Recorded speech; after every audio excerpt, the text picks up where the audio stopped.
So when is a handshake more than just a handshake? When it's there to signify an allegiance to a secret society. When it's there as a symbol to let other members know that you're with them. All through the ages, secret societies have used secret gestures and signs to allow themselves to know one another, to let you know just who's in this pack. So when is a wave more than just a wave? When it's meant to signify something to those in the know, those who belong to the secret societies. Now most of you think these are guys that just dress up in silly outfits and ride around in little scooters. They may seem innocuous enough,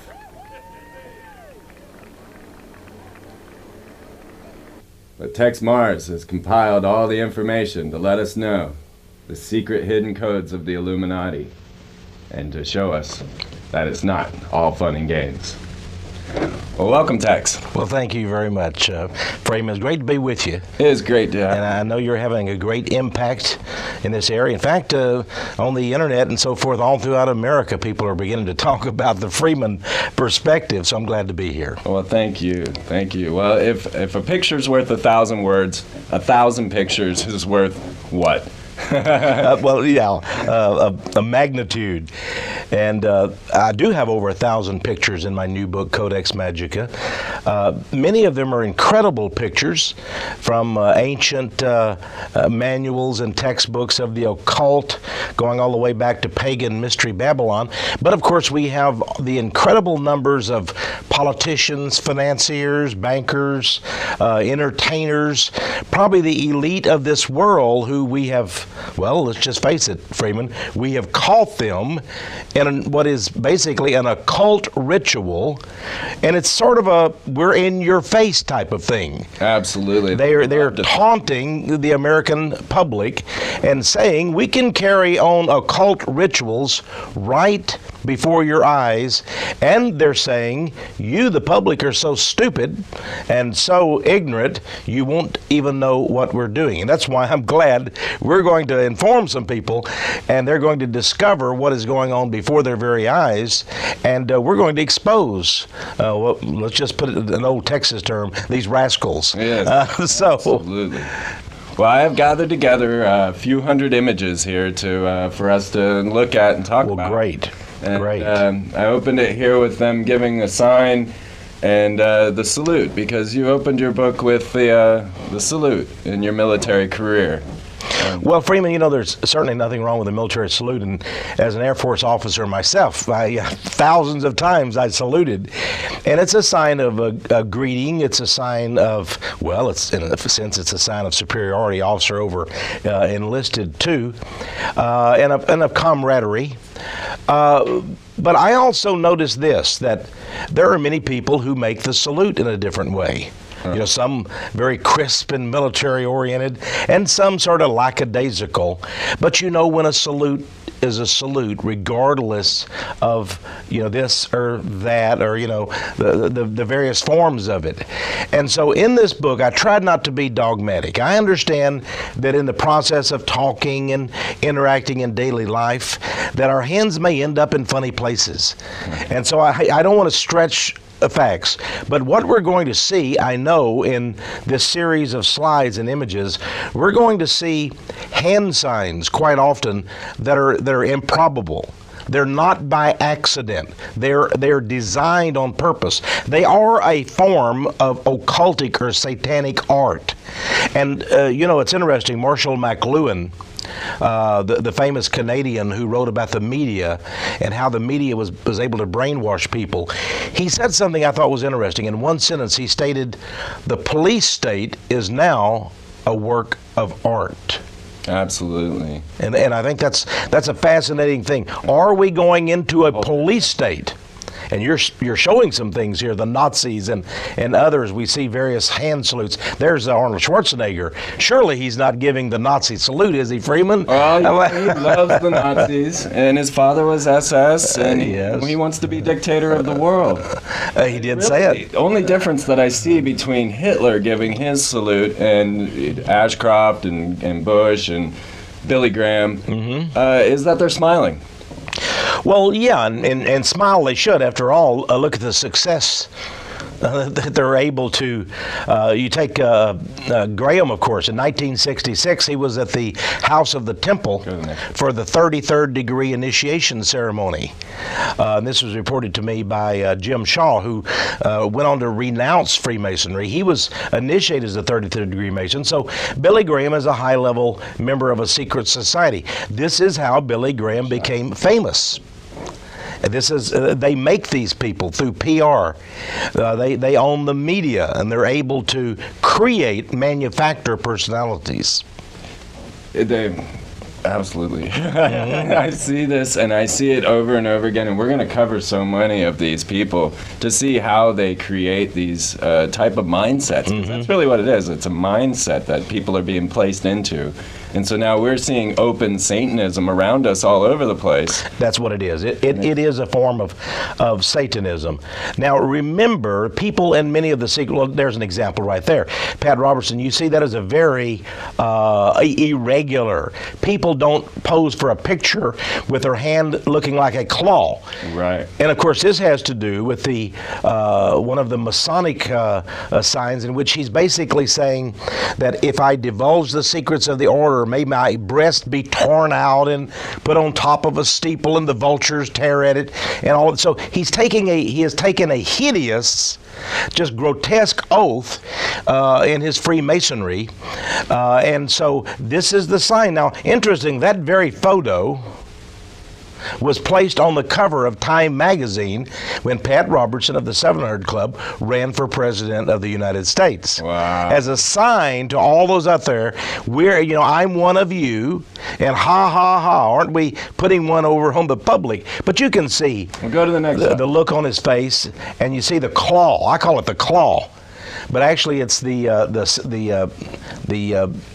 fellowship or the fellowcraft degree of Freemasonry. Yeah, there it is. This is from an old Masonic manual, Freeman, as you can see, the drawing. In the book, we use Richardson's Monitor of Freemasonry, Mackey's Encyclopedia of Freemasonry. So many textbooks right from secret societies, Rosicrucian manuals, right. The Order, the OTO. So many of the occult secret societies, we use their own drawings and manuals. So you can't deny that Pat Robertson is giving that sign. It's right out of one of the secret society manuals. He is a member of that secret society. Well, what about Joseph Smith? He was also a Freemason. Yeah, Joseph Smith, of course, was founder of the Mormon Church. He was an occultist.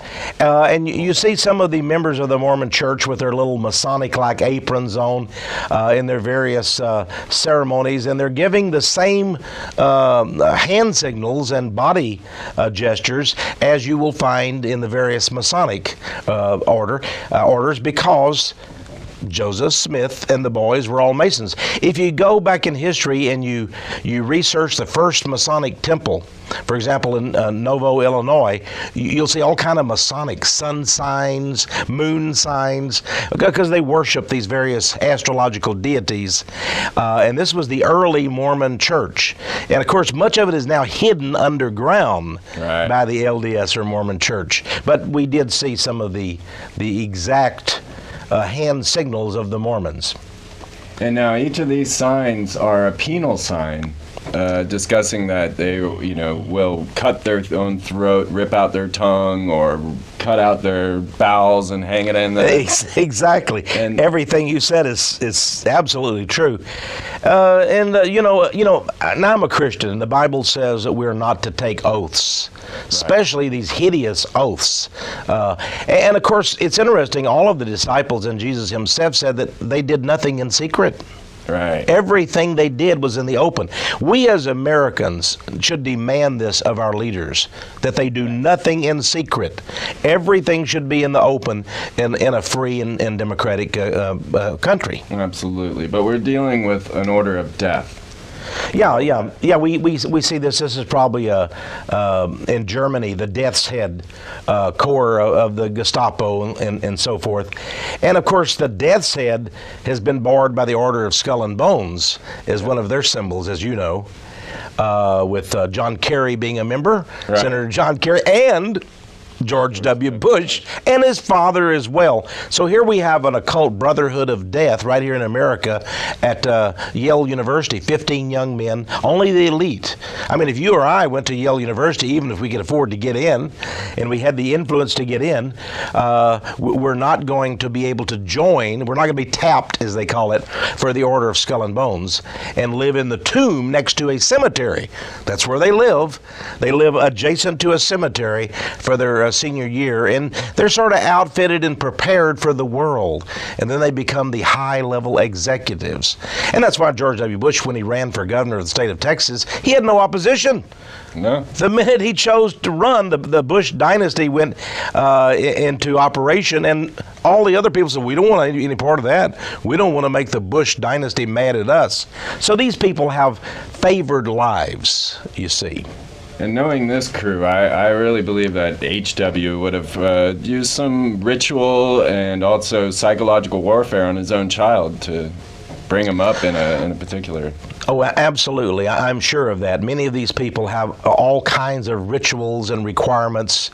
I believe that many of them in their mansions, and I have proof of this, have various satanic idols and even altars set up with black candles and worship Baphomet and other false gods.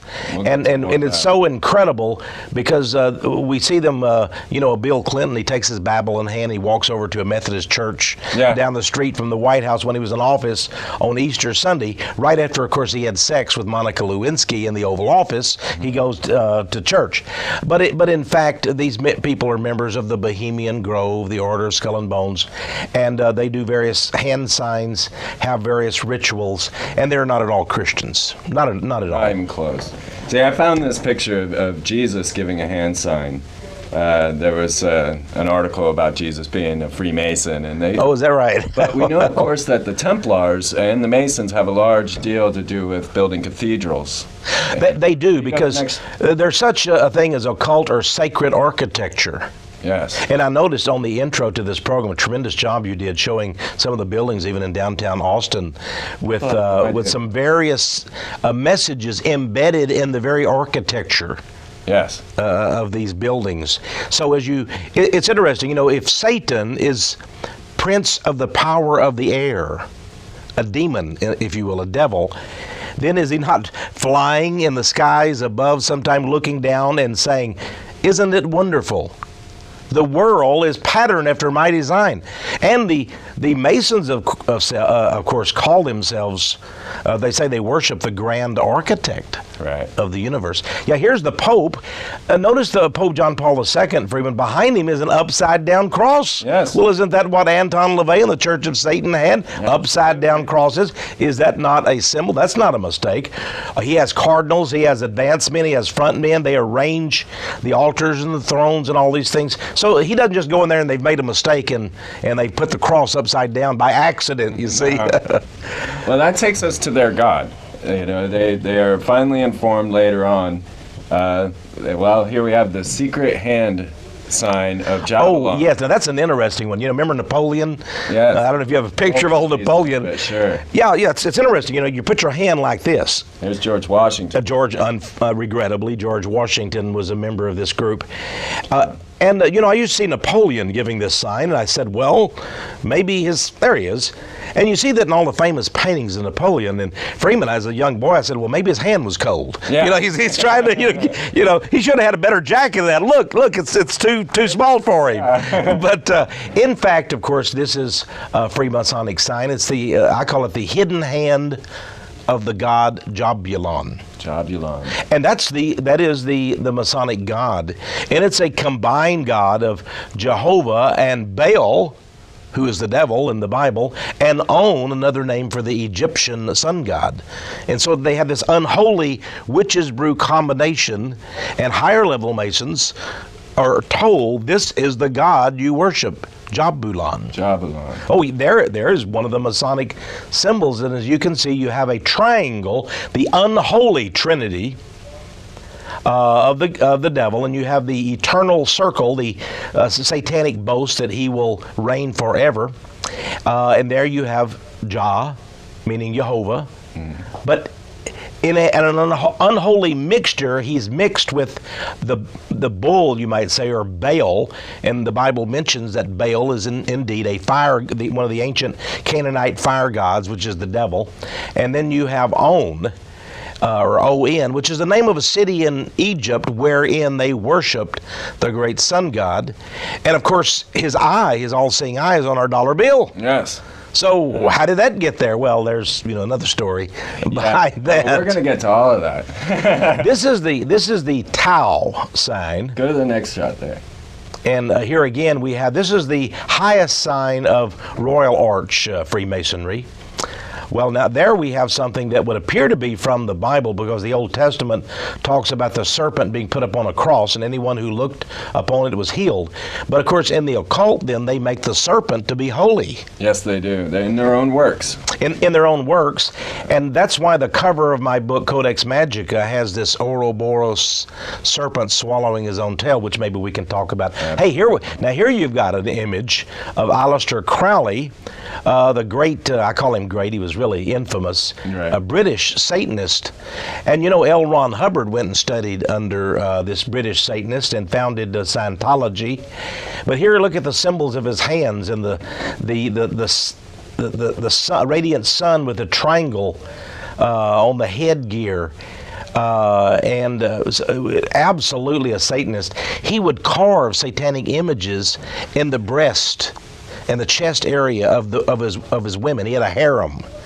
And of course, he was also a bisexual, so he had males who he had sexual rituals with as well. These are all hideous emblems that bring in the male phallic symbol and all kinds of things. They seem to worship that a lot. Well, they do. Basically, all of these cults are sex cults. Because the mystery religions, they go back to the mystery religions, and they're related to that, and they're all sex cults. They had the goddess, remember they had the holy prostitutes in the temple, and all of these are throwbacks to those kinds of things. What we're seeing there underneath the Jabulon symbol, underneath is a 3x3 ceremony in one of the Masonic rituals, and basically they do their hands and legs in such a way that literally it forms 666 when you get to various numerological configurations. I found a lot of 666s, and this leads us to Albert Pike here. Yeah, a little bust of Albert Pike. If you go visit the House of the Temple, and they do have tours in Washington, D.C. I've been there. Oh, have you been there? Okay, I've never been there. I have many pictures of it, and it's exactly 13 blocks from the White House.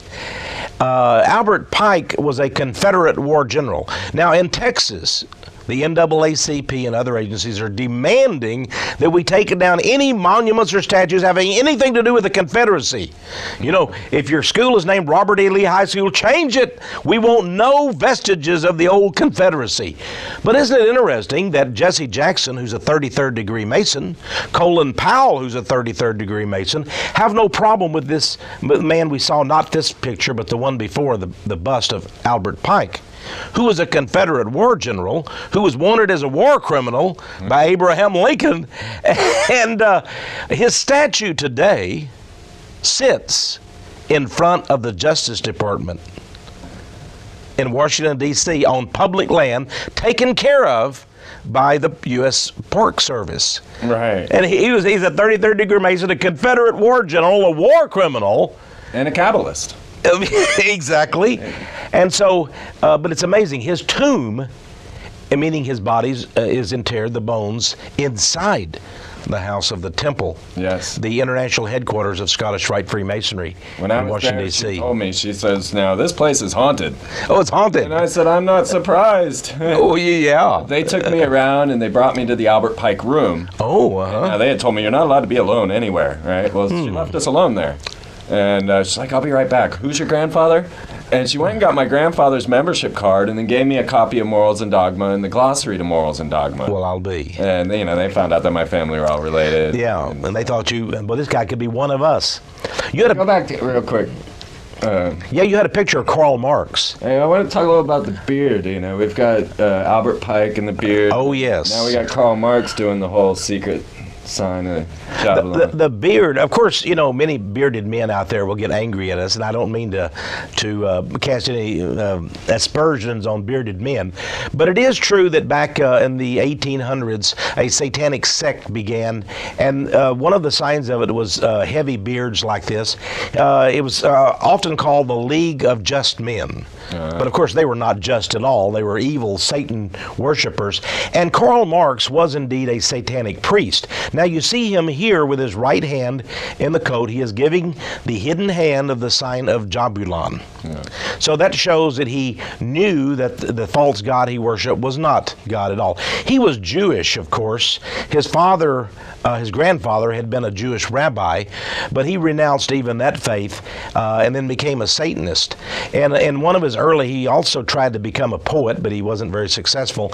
But in Olanam, one of his early poems, he said his real goal was to destroy the whole world. These people have destroy the whole world. Yeah, they do. And these pictures, now, they're set up as portraits. These are pictures that they intend to be shown and represent them. You're right. That was like an official portrait of Karl Marx. But isn't it interesting, if you ask 10 people on the street that you choose, what does that hand sign signify there in the coat? No, they wouldn't know. So again, they believe that they get some kind of a satanic advantage. By the way, one of the reasons for these various hand signs is that they believe it invokes or invites satanic deities to come from another dimension, and it gives them energy powers. For they worship indeed the God of forces, the Bible says. The God of forces. I'm sorry, I'm trying to keep moving. Sure, let's keep moving. Okay. No, that's great. Talk all you want. So these hand signs go back to ancient Egypt. They really do. Egypt, Babylon, you're going to see many of the signs and many of the... this is Christopher Columbus. He was a member, of course, of a secret Illuminati order. And you notice the Knights Templar crosses in many of the paintings of the 3 ships that he brought over. But was his name really Christopher Columbus? No, it was not. No. And so there's a lot of secret history involved in all of these hand signs and such too, Freeman. My belief is that they've taken on the name Columbia. That's our goddess. This is the male representation of Columbia. This is the first time I've ever heard that said in public, but I believe it is true. District of Columbia, as you mentioned, the nation of Columbia. And we have if anybody would like to see her picture, maybe, I don't think it's a good representation, but we have Columbia Movie Studios. Yes. The gal with the Roman toga, and she's has a torch, that she's holding up and such. Well, I set you up here a little clip here. Okay. Says, the hook 'em horn sign. Now, this one, people say I love you, or, they say it means so many things, but it has always been something that rock and rollers use, and always been in connection with Satan.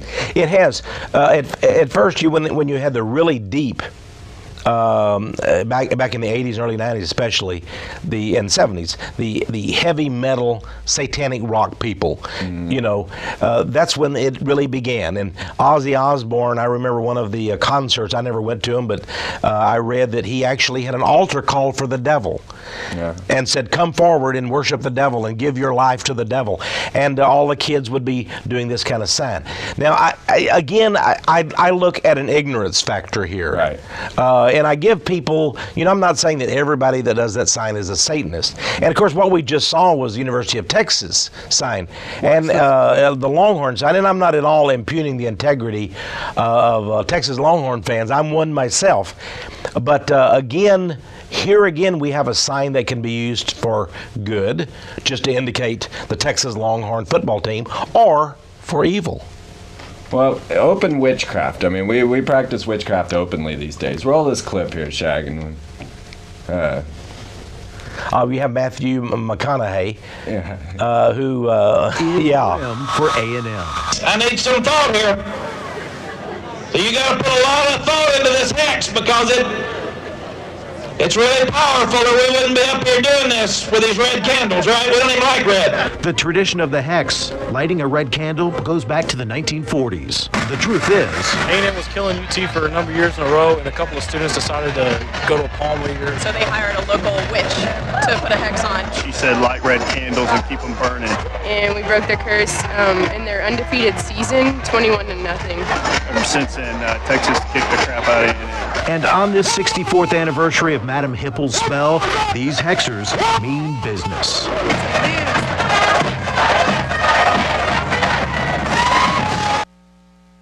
Here what we've seen then, Freeman, and you have captured it on film, is indeed an occult ceremony. Now, they may say it's all for good and fun, and that's what the Shriners who make an oath to Muhammad and Allah, they may say, oh, we don't really mean it, it's all good fun and everything. But I wonder what God looks upon, lighting red candles and doing hexes, saying we want to kill our opponent. Yes. And then even the Longhorn sign, maybe when you combine all those things together, I wouldn't think that would be invoking good forces, let's just put it that way. I was not raised with a religion at all.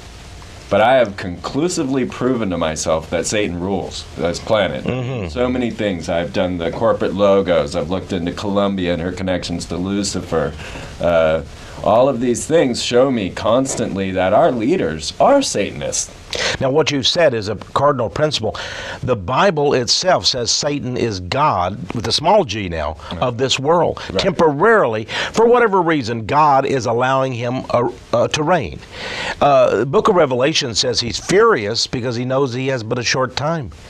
But you are right, and the signs are everywhere, but people don't know it. That's interesting because you say you're not a Christian, and yet you're more aware than 99.999 go out to the infinity of the Christians that I talk to. I don't know of any pastor that knows what you know about these things. That our culture is permeated with satanic symbols, signs, images, and doctrines. And yet the average pastor out there is saying, give us money and you'll get rich, and just into the most, in a way, they're in a form of black magic themselves. Yes. The average pastor. Or think positive, make positive confessions. None of these things having anything to do with true Christianity, but a lot to do with New Age occultism. Yes. So we're finding that, and of course, I'm a Christian myself. There is a true Christianity amidst all of the dense forest of false gods and worship. By the way, we're seeing a lot of symbols here. This is the Eastern Star. Yeah, it's not just the men, it's the women. Yeah, there's a women's group, and you see the satanic pentagram. The 2 points indicate the horns of the devil pointing upward there. You see a pentagon in the middle. That again is an occultic symbol, and it makes you think about the great war god Mars. It's one of the symbols of the war god Mars. And what is the pentagon in Washington, D.C.? In the shape of, well, of course, a pentagon and the god of Mars, or the god of war, which is Mars. By the way, Laura Bush is not a UT graduate, but I just saw her there giving the kids too. Yeah, the kids too. Yeah. One of the daughters, of course, is a UT graduate, but the mother, well, no. And I've even seen the senior Barbara Bush, the eminence lady. I've seen her giving that sign as well. Britney Spears giving the sign. Yeah, now we'll come back to her. Okay, we'll come back to that. And notice that her, in this case, it's the satanic sign, but there's the thumb sticking out too. And many people say, oh, that's not the sign of Satan, then that's the deaf signing of I love you, but actually that's not always true. Keller in occult also? Helen Keller was one of the ones who helped to formulate and bring the American Society for the Deaf signs to the fore. But she was also an occultist. She was a theosophist, a Swedenborgian, and I believe that's the reason why that's signed. Does it mean I love you, or does it mean I love you, devil? Yeah. That's the question. That is the question. Now, these people, they act as if they're here to help us, and they put themselves into placements to where they can pretend to help us. Yeah, oh, well, yeah, here's the keeping the faith. That's an interesting. There's a communist fist. Keeping the faith and what? Communism, evidently, according to this Black Power salute type of a fist there, it seems. Well, they give us their hand signs, you know. We're going to get into the peace sign in a minute. And they give it to us, and everybody thinks that, you know, they came up with it. All of a sudden, it's their sign of solidarity. Yes, But now, yes. look at these few pictures here. When they... Yeah, here we have John Kerry. He's, of course, giving the communist fist. Yes. And that's what that is. It is the communist fist of solidarity. And there's Schwarzenegger. Good old Arnie. This one... Bring this picture forward. This one, it's not fully extended on either side, so it could just be Bring that forward. a vigorous, energetic gesture of some Punch kind. that guy in the face. Oh, is that right? I hadn't seen this picture before, Freeman. Now this is... I mean, the president's going a little crazy these days. I've been hearing a lot of stories. There are rumors that are actually pretty well substantiated that he may be on drugs again. I don't know. You know, there was a time that he had bruises all over his face, and they said he fell off a couch while he was sleeping. I've never had my face all bruised up falling off the couch. I got a picture of that, too. You got a picture of that, too? Okay, all right. But there may be something to that. Now, see, he doesn't quite have the fist right there, but I kind of figured that Colin's not entirely black. Yeah, well, I see what you. Well, he is definitely a 33rd degree Mason. There's no doubt, and he's been at the Bohemian Grove in California. There, a little teat-a-teat that's held annually. Keep rolling there, Shaq. I just wanted to show you. He's not quite all brother. Yeah. Here's an interesting Masonic sign. Several of the orders have this. It's an indication. It's pointing to the head, meaning the intellect. That they use reason, they use the intellect. Here's this must be Malcolm X, if I can remember right. And there he has on a Masonic ring, by the way. You can see, I believe, from here it's hard to see, but I believe in that picture there is a square and compass of the Masons. So he was not only a black Muslim, yeah, there it is, but he was a Mason. And there's the Prince Hall Masons, made up almost entirely of black people, black men, that is. Right. And here he's pointing to his head, and he's basically asserting that he is more intelligent and more all-knowing than the masses. And I would think that black people would be insulted. By the way, the X, of course, some people think it's from the Islamic faith or whatever, but of course X was one of the signs of Osiris, the Egyptian sun god. And the Islamic faith has many, many old vestiges of the old religions. Osiris, there we have the X again and various other symbols. It has the... it was in the placement of the hands. The placement of the hands in the cross. By the way, in some Masonic orders, they have Masonic funerals, and they do the legs or the hands right, I wasn't of the body. Oh, really? Yeah. And then right before the casket is covered, they cross the hands, just as they did in the ancient death burial rites of the Egyptian mummies and so forth.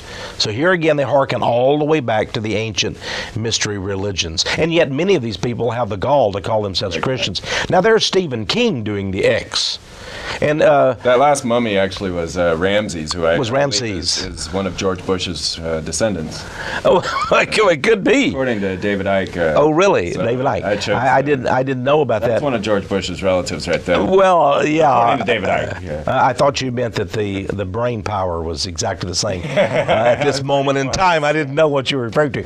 But we saw Stephen King there. Of course, he's the king of the horror genre, fiction. But isn't it interesting? This was from either Time or Newsweek magazine, one of them. But here's an enigmatic sign he's giving, a mysterious sign. There was no caption that explained it. This is, I mean, people don't just, you don't take a picture of them and they don't just cross their hands like this. This is very obviously a sign of the dead. Yes. Going all the way back to Egypt. And I think he identifies with the dead. Yeah. And maybe he's been given special powers by forces from beyond, in other words, demonic, to write his books and become famous and rich. It seems that, I was watching Ocean's 12 the other day, and the guy in the movie is like, it's like this Kabbalism stuff doesn't even work. Oh, yeah, they're sort of letting you know they're practicing Jewish Kabbalism. Jewish Kabbalism is a system of sorcery and medieval witchcraft that Albert Pike, in his Morals and Dogma, his former sovereign grand commander, actually admitted was the very basis, the core of the Masonic rituals. And then he called for the Holy Masonic Empire. Yeah. That is the royal secret, he said, that we're going to set up an empire on Earth. Now we have the X-Files, but right before that, you had Dick Cheney. Dick Cheney was given a speech, wasn't he? Yeah, and there was an anomalous X that kept showing up over him. Yeah, on CNN, and here he's giving a speech talking about trying to justify the Iraq War. This was just a week or two ago, and this X shows up. Well, does it mean he's going to be X'd out? Right. That would mean, you're going to be killed. Well, I hope that wasn't true. I hope nobody is planning such a dastardly thing. You and I would be opposed to that. Absolutely. Even though he's not a very nice man. But it's interesting that somebody, maybe knowingly, put that X there. Yeah. Maybe they were identifying him. And by the way, he absolutely, his own office admits that he is a 33rd degree Freemason. But they know, Yeah. They know. Yeah. They know. Like, go to the next shot here. That is Scully, Dana Scully's tattoo off the X-Files. That was the last image they showed in the last episode before they were off the air. Was Scully's tattoo. Here what we have is the serpent swallowing his tail. This is the royal secret now. Now this was another TV series called Millennium that was very popular right before the millennium, the year 2000, and that serpent biting its own tail is also found in the 33rd degree emblem of Freemasonry. It's found in Theosophy, which is an occult a system and group. But that serpent is very, very important. Here we have Lenin, and some artists in Russia portrayed him as, a saint. Saint George fighting with the riding of the white horse, fighting the serpent. But in fact, he was in bed with the serpent, wasn't he? Absolutely. And Lenin was just a monster.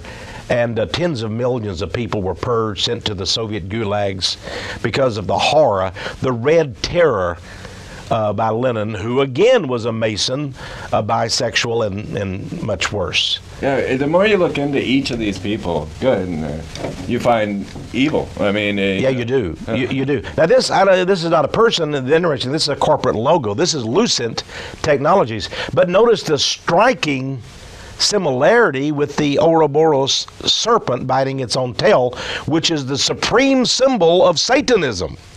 Is Lucent Technology? Some person wrote to me and said they wondered if Lucent means Lucifer's enterprise. Yeah. Now, I have no evidence of that. I'm not trying, if anybody works for Lucent Technology, I'm not trying to say, I'm just saying what somebody wrote to me and asked that question. They worship Lucifer. I mean, it's in their work. Yeah, they do. I will say this. If an advertising agency came up with that symbol for Lucent, they did not do them justice, or maybe they did, because it does harken back. Here again, we have the serpent. Notice the crown on the top, the phoenix crown. Mm-hmm. The boast, you see, is that Satan was destroyed. He was the beast that was wounded, but shall come back to life. His system. And so he swallows himself, meaning every so many eons or ages, the world is destroyed and starts all over again. And literally the occult Illuminati today, Freeman, their goal, and this is the most secret of all secrets, is to destroy the whole world and then on the ashes, a new world order will be built. They don't wish to capture. People say, well, surely they wouldn't destroy economies. Surely they wouldn't topple cities with nuclear bombs because they're destroying their own property. You have to understand, they believe they're God-men who will survive. Right. And they will go on, and a new world shall be formed. Back in the French Revolution, the Illuminists there had planned to kill most of the people of France. It wasn't just Marie Antoinette and King Louis that went to the guillotine, but the ordinary people began to be taken to the guillotine and murdered and massacred. And these people literally are brutal mass killers. That's why Pol Pot killed so many of his own people in Cambodia. Lenin and Stalin and Trotsky in Russia, and then Hitler in Germany. Whether it's the Nazi fascist on one side or the communist socialist to the left, they're all monsters. Yeah. And we fight in America between left and right and Republican and Democrat. These people control both factions with their Hegelian dialectic, and that is the true meaning. There is no difference between them. And once we understand that we're up against a juggernaut of evil that does not have a label, then we can be true Americans. We can come together, right, whatever our so-called political stripes. It doesn't matter if you're Bill Clinton on the left or George W. Bush on the right. These are evil men. Yes. So we're not politically in political partnership. Bush, you know? Putin and Bush. And here's Nixon, by the way. I would like to throw in real fast that if you look around, all the Mason temples in America are up for sale. There has sold off. There has been a decline. Well, I don't think it's due to a decline. I think they're ready to lay this country flat, and they're liquidating their assets. Oh, I see what you mean. Right. That may well be. Certainly, at one time they had 6 million. Today there's around 2.5 million Masons. That's still a significant number, especially when you realize that the key politicians, the key financiers are still Masons today. So you may be absolutely right. We're never going to make it to the end of this, so we might have to. We're on. We may have to do another program sometime. I think we're going to need another program. By the way, in Druid witchcraft, they use this same sign. These are not people just giving a little victory sign. That sign that was used, made famous by Winston Churchill, is the satanic horned devil sign, if you go back and study it. Not that everybody using it means that, but certainly that's the origins of it. This is Scientology, L. Ron Hubbard, who certainly knew many of these signs, let's just say, yes, as a Mason and a member of the OTO, an occult society. In the Scientology, you pointed out the 666 and that with the serpent. L. Ron Hubbard wanted to be the beast. When Crowley died, he wanted to take the place. Now, I had read that. You know, his own son wrote a book exposing him. That tells you something when your own son does a book. This is a guy named Jack Parsons here. I can tell from that picture under an arch, and the arch has always been an important symbol among the Masonic and other secret societies.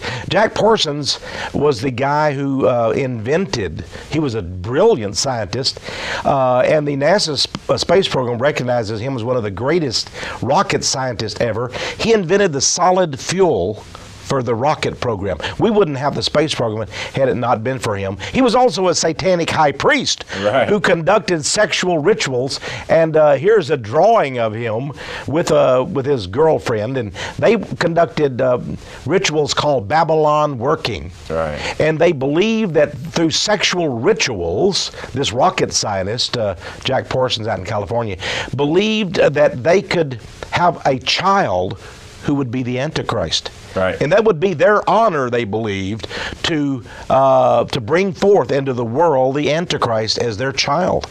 This is the demented way of these men. By the way, he was a big friend of L. Ron Hubbard. They were in the same cult before Scientology was formed. I'm not saying Scientology is Crowleyan or Parsons or anything. I'm just saying that L. Ron Hubbard, his origins were there. L. Ron Hubbard Jr. said that it was black magic spread out over a long period of time. It's not a one particular ritual to really get you. It's a long ritual.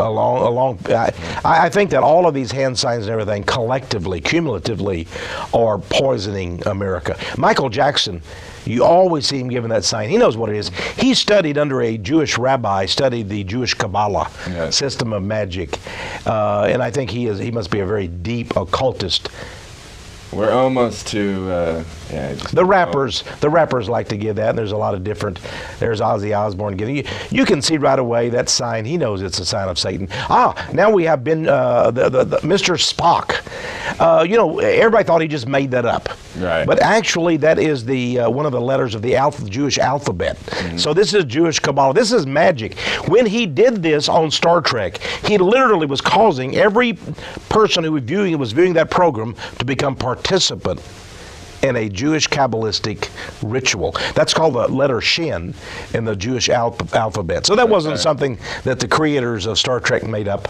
That actually was an occult symbol that Leonard Nimoy came up with there Star Trek from his Jewish like background. Freemason dream, military spacefaring race. I mean, that's their dream. I really start to believe that these guys are aliens.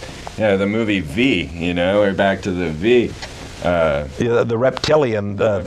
Well, certainly they have a spirit that is reptilian in nature. I can tell you that. Whether David Icke is correct or not about the mask coming off, but you do wonder if Satan doesn't have the ability to be a shape shifter. And again, I'm not saying that's true or anything else. But it's interesting that in the book of Genesis it talks about something sort of similar to that. How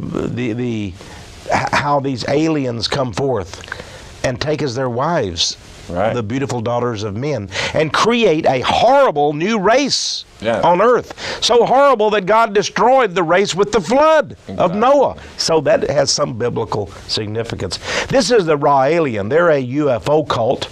And it's interesting that although they seem to desecrate the Star of David, the Jewish Star of David, they've been invited over to Israel, and with great ceremony, they're given land and everything by the Jewish government there. That was the head, by the way, of the Ra alien cult. Isn't that sort of interesting that they seem to welcome? And in the middle of their symbol is the Nazi swastika. But the Israeli government finds nothing wrong with that. I think something is strange. Oh, we jumped ahead here. Here we have more Masons with their funny little caps. I was really surprised when you brought up Michael Richards as a Freemason. Michael Richards of the Seinfeld show. Jerry Seinfeld, of course, is also into Kabbalism. Yes. And there he's given a Kabbalistic sign, by the way. I've got a few you can tell that here. The Das Seinfeld archives. The Das Seinfeld archives. Let me see if I can pick these out. Well, no, we got that one. Yes. And that's the same one you got Rasputin here doing in your book. Here's Nixon giving a penal sign of Freemasonry. These are all the right angle. And it's Ozzy giving the right There's angle. Ozzy giving, he's on the square, as the Masons would say there. Right. And so this one, and then that one, I noticed when I was going through these, now you see Kramer's giving that one, and Jerry's giving the other one. There you go. And there you go. Elaine and George are doing the hermaphrodite. Yes, they are. And that's interesting. All of them are giving occultic secret society signs on Seinfeld. Seinfeld was a show that if you dissected would find incredible occultism and symbology, wouldn't you? Yeah. Here's Phillips 66. Well, see, now I found a lot of these corporate logos are interesting. What I've discovered in realizing that they were practicing a Hebrew mysticism is that hold that there, Chuck. The letter V in Hebrew is 6, right? Oh yes, and the vowel. Yeah, that's correct. Instead of So when you look at VW there, you actually see two very V's, interesting. Right? W. Which and I found the number 66 is the number of the fallen angels. Wow. And so W actually means the fallen angels in magic. And VW, he crossed the two V's, making 666 because he knew. And incredible. They realized that Hitler is practicing Hebrew magic. Okay, that one's for a little. Yeah. And it all goes back to these fallen angels. It does indeed. The fallen angels that have taught these men these horrible things. Samael is a name for the devil. Lilith, by the way, is the consort of the devil. This is the mistress of the devil. There we have Baphomet, the horned god. Well, he's saying that's for the sign for W, but is it? I would think it's the unholy trinity. Here's simply the sign of the devil by Prince William. And this, oh my. Self-made into an angel. I understand down in South America, a certain town down there dedicated that statue of the dark angel to Prince Charles. Yeah. Yeah. And he was proud of it. Proud to be associated with the devil. There's the angel. A black dark angel. That's Prince Charles. It's in the square of a town, isn't it, down in South America somewhere? Yeah, Prince Charles. Yes, it's astonishing. Because it all goes back to magic. It is magic. It's rituals, and here again, this is the sign of admiration or astonishment or surprise. And surprised he called up that little demon. Yeah. In this case, there's Aleister Crowley. You can see all the various That's in his Masonic symbols. regalia, and he is. Go back to that, Chuck. Even though we only got a few minutes left. He's in his Masonic regalia there, and it's signed, of course, his name, the Baphomet. Yeah. And so I thought maybe we could talk a little bit about. Oh, that's interesting. He signs as Baphomet. Yeah. And there is a symbol of Baphomet as well. Yeah. This is the man he prided himself, he called himself the wickedest man on the planet. Right. And now his handwritten works are at the UT campus at the Harry Ransom Center. The Book of the Law, the most sinister book he's ever written. It was right there. It's right here. Well, they paid millions of dollars to get all these wonderful works, haven't they? Yeah. Astonishing. Marilyn Manson, of course. Here's George I'm showing all the different Washington. Yeah. of Baphomet. This is one of the statues of George Washington that was first erected in Washington, D.C., making him into a Roman god. But there was a little embarrassment over it because of his nakedness and because of the Roman god or Roman emperor image. And that sits somewhere in some back closet of a museum. Well, he's in the same position as the Baphomet. Yeah, it's the same, this very same position as the Baphomet. Here we have the serpent, and you have the image. Notice, as above, so below. Yes. That's the meaning of that Jewish Star of David, two triangles together. And he's Just stop it there. Yeah, so here again we get back to some of the more deep occult symbols of Satan. That's all the pictures we're going to get. All right. We got to a lot today. Yeah. We sure did. But we got time to talk about this some more. We can let it roll, I guess. Because now we're finding that this all goes back to a Hebrew Kabbalism, and everybody is openly practicing this. Demi Moore just had a Kabbalistic wedding. Madonna, Britney. They're all practicing. I saw Bill Clinton had his little red wristband. Oh, yeah, he's into the Kabbalah, too. Yeah, Newt Gingrich is into the Kabbalah. Yeah, they're all practicing black magic of Kabbalah. Where do we go from here? What's the... Well... let's go ahead and stop it there. Isn't it always true that there is the majority that's sort of just unknowing, and then there is a significant minority who is evil, that is versed in the deep things of Satan, and then you have a few good Christian people and people of goodwill that I hope will become Christian, myself as a Christian, because we need some fighters, we need some warriors. And I'm not talking, you can go in almost every church in Austin, Texas, you're not going to find true Christians. You just find pew sitters, people that just sit there. They're not willing to fight evil. Most people are frightened to death. I give you credit, Freeman. Sometimes I wonder if I'm just stupid. No, you're not. No, you're not. I can tell you're not. But you have courage, you have boldness. And I think that matters a lot. And you're doing the people of America a great service. What else? We deserve more than this horror that we're seeing, this magical ritual.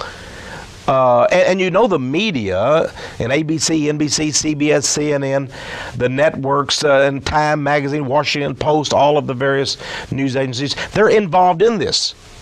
They know what they're showing us. They know they're participating in this march of evil images and symbology and so forth. They are part of the evil force.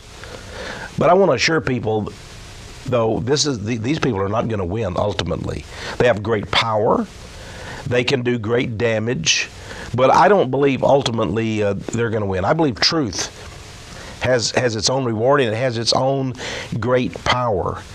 And I believe, I don't mean to preach to people. I'm not here to do that tonight necessarily, but I believe that the resurrection power of Christ Jesus demonstrated the power. The devils of hell couldn't keep him down. He triumphed over them. Jesus told me I could walk on water. You know? Yeah, well, he could. He can walk on water, and I think these people, in a way, are pitiful. They're much miserable. You know, as a Christian, I don't need formulas. I don't need numerology. Right. I don't need all these symbols and all this garbage. They go through a lot of effort. Yeah, well, they do. And a lot of them, believe me, are frightened. What if they make the wrong hand sign? What if the ritual backfires? You'll read in their own literature, they're saying if you don't do the ritual right, these evil spirits can come forth. I've read that in Freemason works. Yeah. So a lot of these people get trapped into this, and they literally are desperate. And some of them end up killing themselves. Jack Parsons, we mentioned him, the great rocket scientist. He died in an explosion, but many people say he killed himself. Right. He exploded, his own works, exploded in his home. Deep within our souls, we know. And they know. Yeah, they know. They know whom they worship. They will have 1,000 disguises. It's like a witch that I debated up in Seattle on a TV station there. She said, "Oh, you horrible Christians, we witches do not worship the devil. The devil is a Christian invention." And I asked her, and sort of like the old Phil Donahue show, the host comes up and sticks a microphone in my face. What's your response to that, Mr. Morris? And I asked this witch, I said, "You don't worship the devil?" She said, "Absolutely not." I said, "But you as a witch do worship Pan, the horned god of the forest." "Well, yes," she said, "but that's not the devil." Right. Well, the horned god is the horned god. I don't worship a horned god, do you? No, I Freeman? don't. So here again, they attempt to disguise it.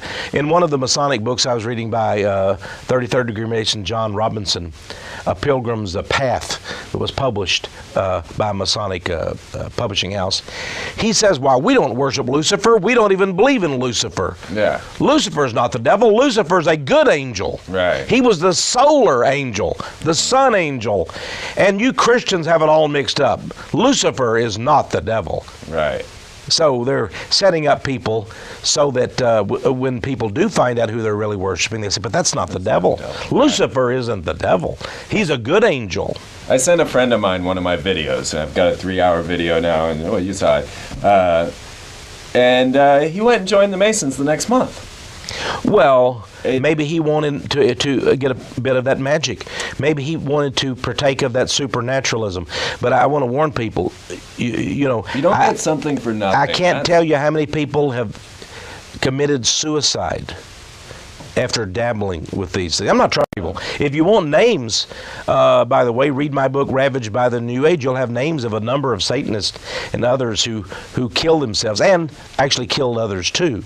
There are people killing others in satanic rituals, even to this day in America. As if, they join this secret society, they get all the perks of the system, they get to be president, head of the banks, and all of this. And they believe that it's only due to the fact that they've stepped up to this altar, kneeled down, and worshiped Jabalon. Mm-hmm. And they think there's no payment for this. That, if I just get up here and swear to cut my throat open and rip my tongue out, then I'm all good. I get a good job. There's no free lunch. The devil requires things of you. Yes. I remember there was a witch who was really sort of like the highest level witch in the state of Florida. She wrote a book called The Witch That Switched. Yeah. She switched to Christianity. She said as a witch, she never was satisfied. The devil never had enough and kept requiring her more and more of her. And so she was a miserable person. And I believe these people will end up that way too. If all they want is a temporary gain. Right. Yes. It's not all about the third dimensional reality. That's right. And these people are selling you the third dimensional, the American dream, but it's all Satan representing this order. That's right. I've seen it in my father. I've seen it, countless times. And thank you, Texe. Hey, thank you, Freeman. It has been great being here tonight. It's been wonderful. And it's great to expose evil. It is. And I appreciate your courage on this program very much. What else could we do, right? We can't just sit back and let this happen. No, we can't. And we've got to fight. We are fighting. Yes. And it's amazing. Many people say, why aren't you dead, Texe Mars? Well, I'm going to be right here till God calls me home. And it's not going to be because of these people. Okay. That was Hey, I think we did pretty good. That was great, yeah. Yeah, that went fast, man. It does, doesn't it? Man. I was like, oh man, we're never going to we didn't even get through half the pictures. Wow. We'll have to do it again. Well, we will have to do it again. You just did a marvelous job. I can't.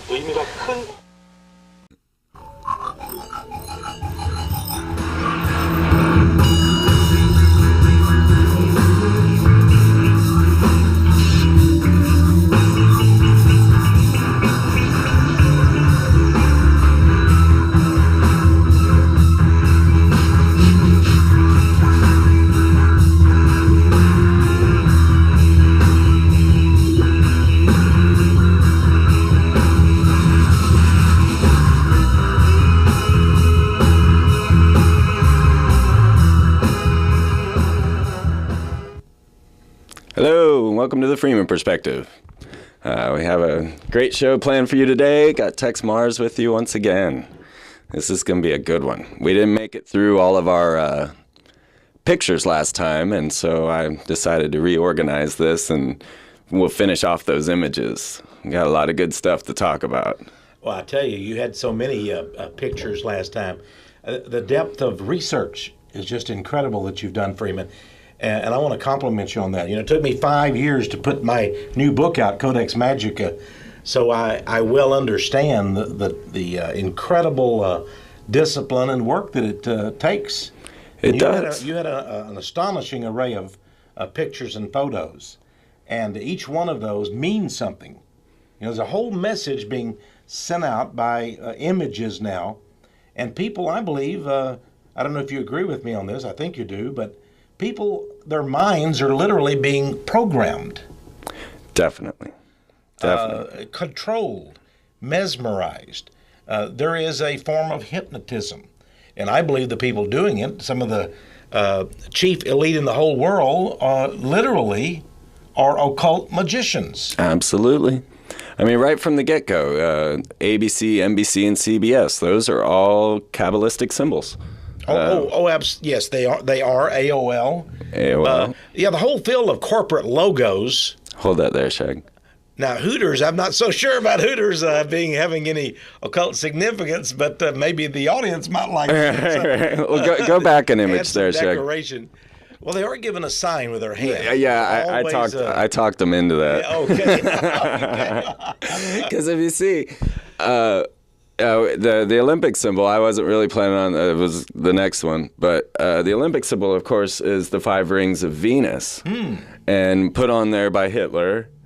But I wanted to get to the goddess, because here she stands on our Capitol, holding her pentagram. Lady Liberty, that's right.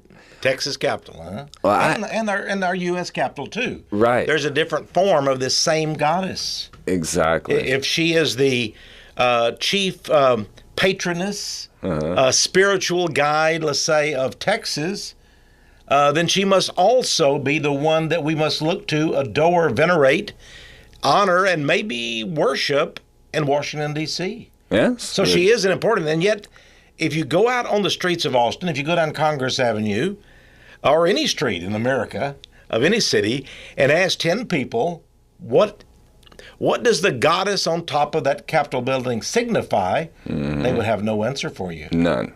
They might say liberty, right, like the Statue of Liberty, but other than that, they have no understanding. You mentioned Venus. You brought in an ancient god, or goddess, I should say, the love goddess, Venus. But who does this signify, and what does it mean? And I thought America was a Christian nation. Yes. So what would a goddess like Venus or a Greco-Roman goddess have to do with anything, Freeman? That's the biggest question. I mean, Texe, when we get to the bottom of that question and why the Freemasons worship this goddess, I think we'll have something. I mean, I think we'll really start to understand what they're after. Yes, and maybe what the secret societies have intended for America, and even for Texas, because Texas has a role, because Texas, and I am a very patriotic Texan. From the time I was a kid, I always thought that there was only two nations, Texas and the United States, that mattered, and Texas was first on the order of priorities. So I am a very patriotic Texan. But nevertheless, it always fascinated me when I began to understand that even our founding fathers, if you call them of Texas, were Freemasons, members of a secret society. Stephen Austin, absolutely. So maybe the fact that Texas was taken from Mexico has something to do with the Masonic Lodge, secret societies. Well, yes, and wasn't it Santa Anna was also a Freemason, right? Yeah, and so maybe it was a, let's say, friendly war between an alliance of tribes within secret societies. Secret societies often war with each other even. Yes. Jockey for position, power. There are many secret societies, but I believe behind all of them, there is a human group that we would call the Illuminati. Mm-hmm. And then behind that, I believe there are devil powers, literally demon powers. They absolutely call upon demons. I mean, they admit this. They go into their lodge, they cast their wine and oil and corn, and they call upon the different entities to come in. And I've read, I think it was Churchward, who was saying that, well, they called in all the wrong spirits, and it was chaos. We didn't know what to do. It's interesting. I was at the largest, here in Austin, we have the largest New Age occult bookstore in the world. Oh, yeah. And in South Austin. And I was talking to the owner some years ago. He was a nice gentleman. Hold on there, Shag. And we mentioned how much chaos there seemed to be among the New Age occult world. And he said, well, many in the New Age occult world worship the god of chaos. Yes, they do. That's what he told me. Yes, they do. You were talking about that before the program. I was at New Orleans, and the Knights of Chaos opened the whole parade, and they called it the Babylon Parade. And they had the Bacchus Parade, the Chaos Parade. They were throwing Hades cups at us. And I meant to bring those little things with me, but you probably wouldn't have been able to see them on the screen anyway. But yes, I mean, that was just... When it's just amazing to see that no one really realizes what's going on. It's become a party. It's become a... No, you meant Bacchus. The Bacchanalian they used to have in ancient Europe. What is that all about? Of course, they had sexual orgies. They worshipped the gods of the underworld and all kinds of things. The devil, really, all the images we have of the devil, they would have prominent in the Bacchanalia. And here we have it at Mardi Gras. Mm-hmm. And yet many people say, well, Mardi Gras has something to do with the Catholic Church, right. and the Lenten season coming on, but it actually has something to do with devils. Yes. And the Catholic Church just sort of threw in their little bit in it. And I'm not insulting the Catholic Church. I'm simply saying maybe they need to strip out what they do from the Bacchanalia of the Mardi Gras, which is really a heathen pagan ceremony. It absolutely was. Here, Chad, go back real quick to the goddess again. He was moving forward. There is a goddess named Hecate, the Athor, of the owl. Right. Well, that's what I was going to show. That image. We'll get back to that maybe. Now, one thing I noticed about the goddess on the Capitol is her strange facial features. Now, some people say that she was designed that way so that she looked almost human from the ground. Mm-hmm. But I started looking into the Babylonian images, and that's how they depict their gods and goddesses with these large eyes. She's very strong. She supposedly is a virgin. But it really means that no one is able to divine her mind. So she is virgin in terms of being especially gifted in knowledge, and no one has been able to penetrate her wisdom. But it's interesting, she also is a hermaphrodite in a sense. Yes. Both male and female. And remember the god worshipped by the Knights Templar, one of the ancient secret societies that Freemasonry was spun out of. The Knights Templar worshipped the horrible devil god Baphomet. Right. And Baphomet was a horned god, supposedly.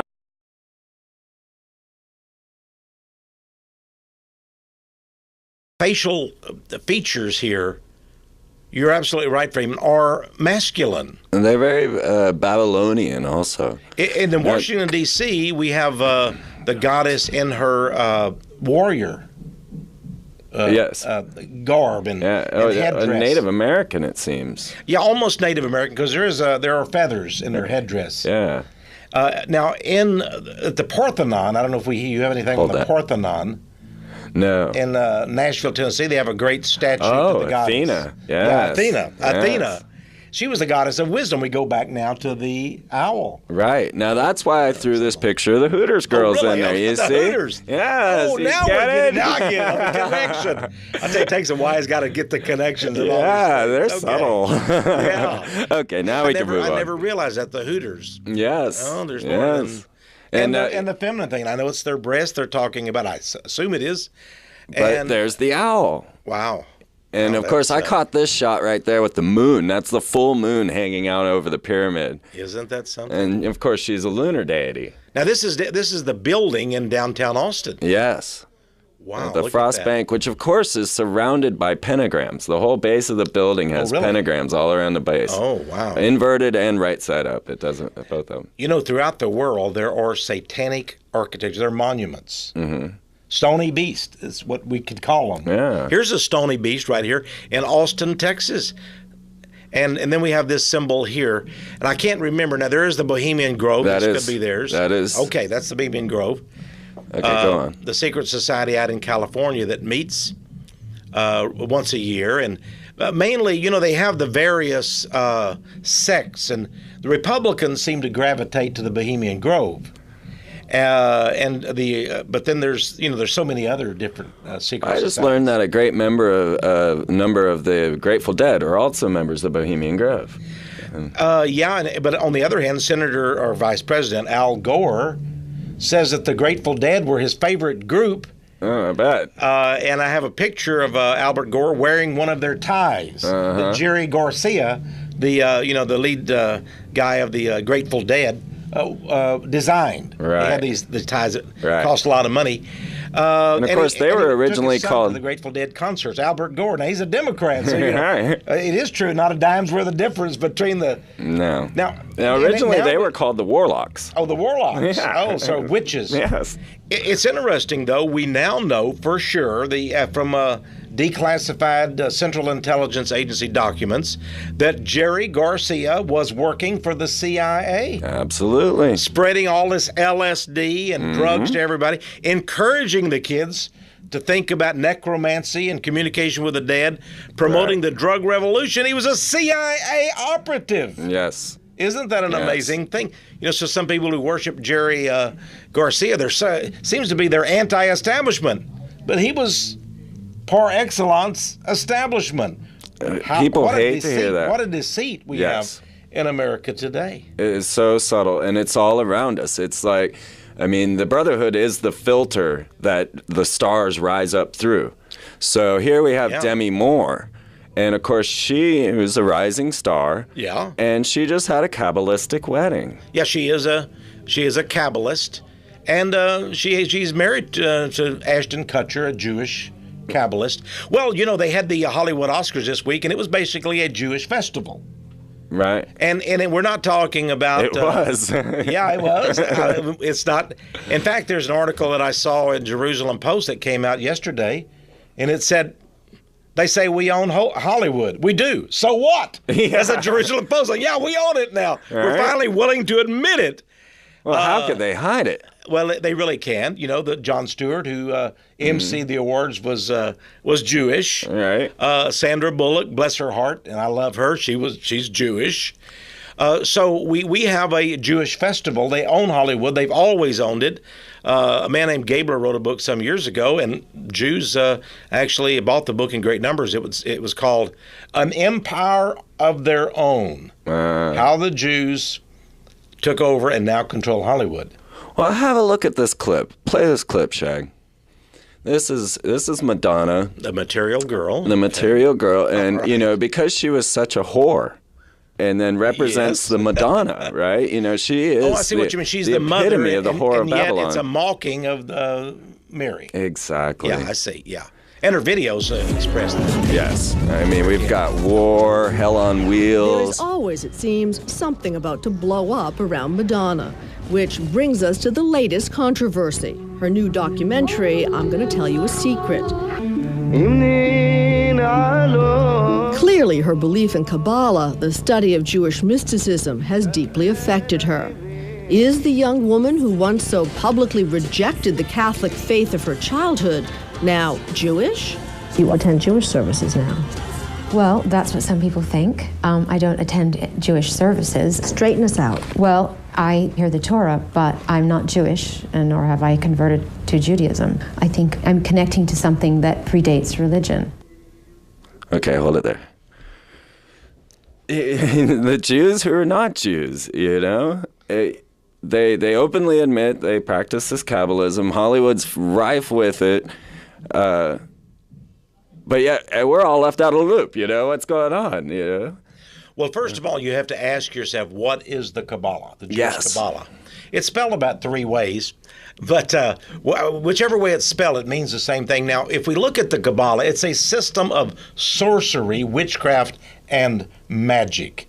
And there are a number of Jews who are opposed to the Kabbalah. We need to know that first of all. Right. And yet there are even Orthodox Jewish rabbis, the Lubavitchers and others, who have embraced Kabbalah. But Kabbalah comes really, literally, all the way back from Babylon. Yes. And it was Babylonian magic of the worst kind. And it polluted the Jewish religion and faith. But today, there's not only the Talmud, which is the holy book of the Jews, but there is the Kabbalah. Now, there are many volumes. The Zohar is probably the most prominent.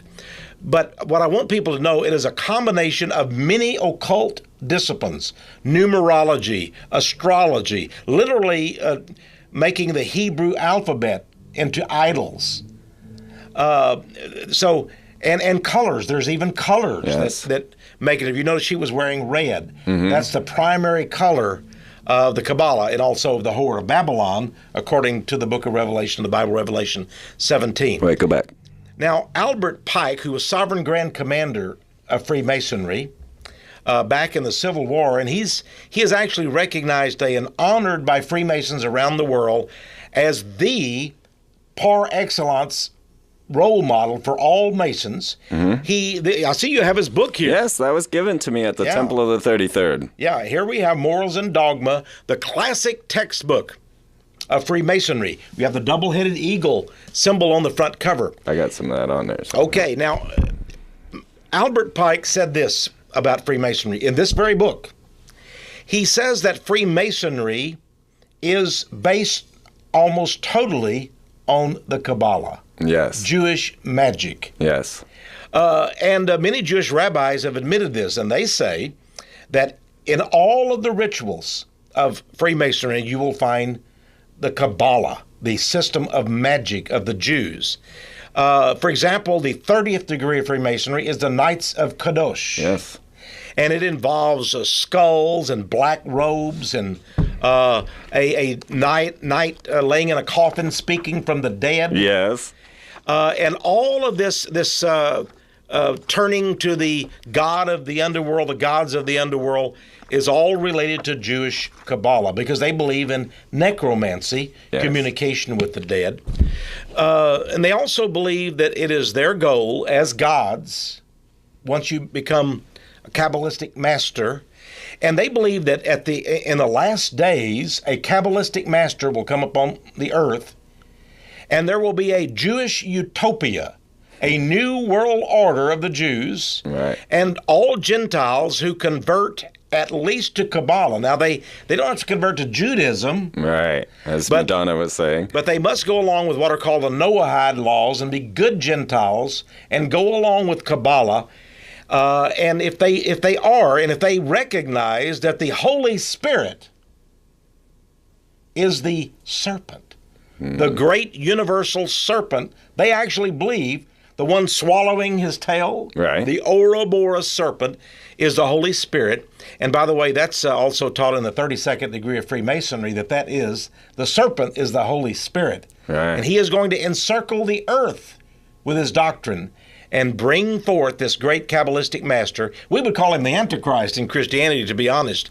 So this is just a number of their doctrines. Now, Madonna may have got into it because she lacks the magic. She thinks she can get miracles from it. Right. She can enhance her power. Well, she raised to the top. Yeah, she can be like a witch who can charm the world and bring enchantment. Yeah, she has raised to the top by worshiping, I think, nothing but Lucifer. Yes. And look at her. Oh, well, this is Brittany. Brittany. One picture there. She actually passed on the Madonna-ship to Brittany, and then Madonna became Esther. You know, I never had thought of that till you told me about that, Freeman. That kiss. The kiss.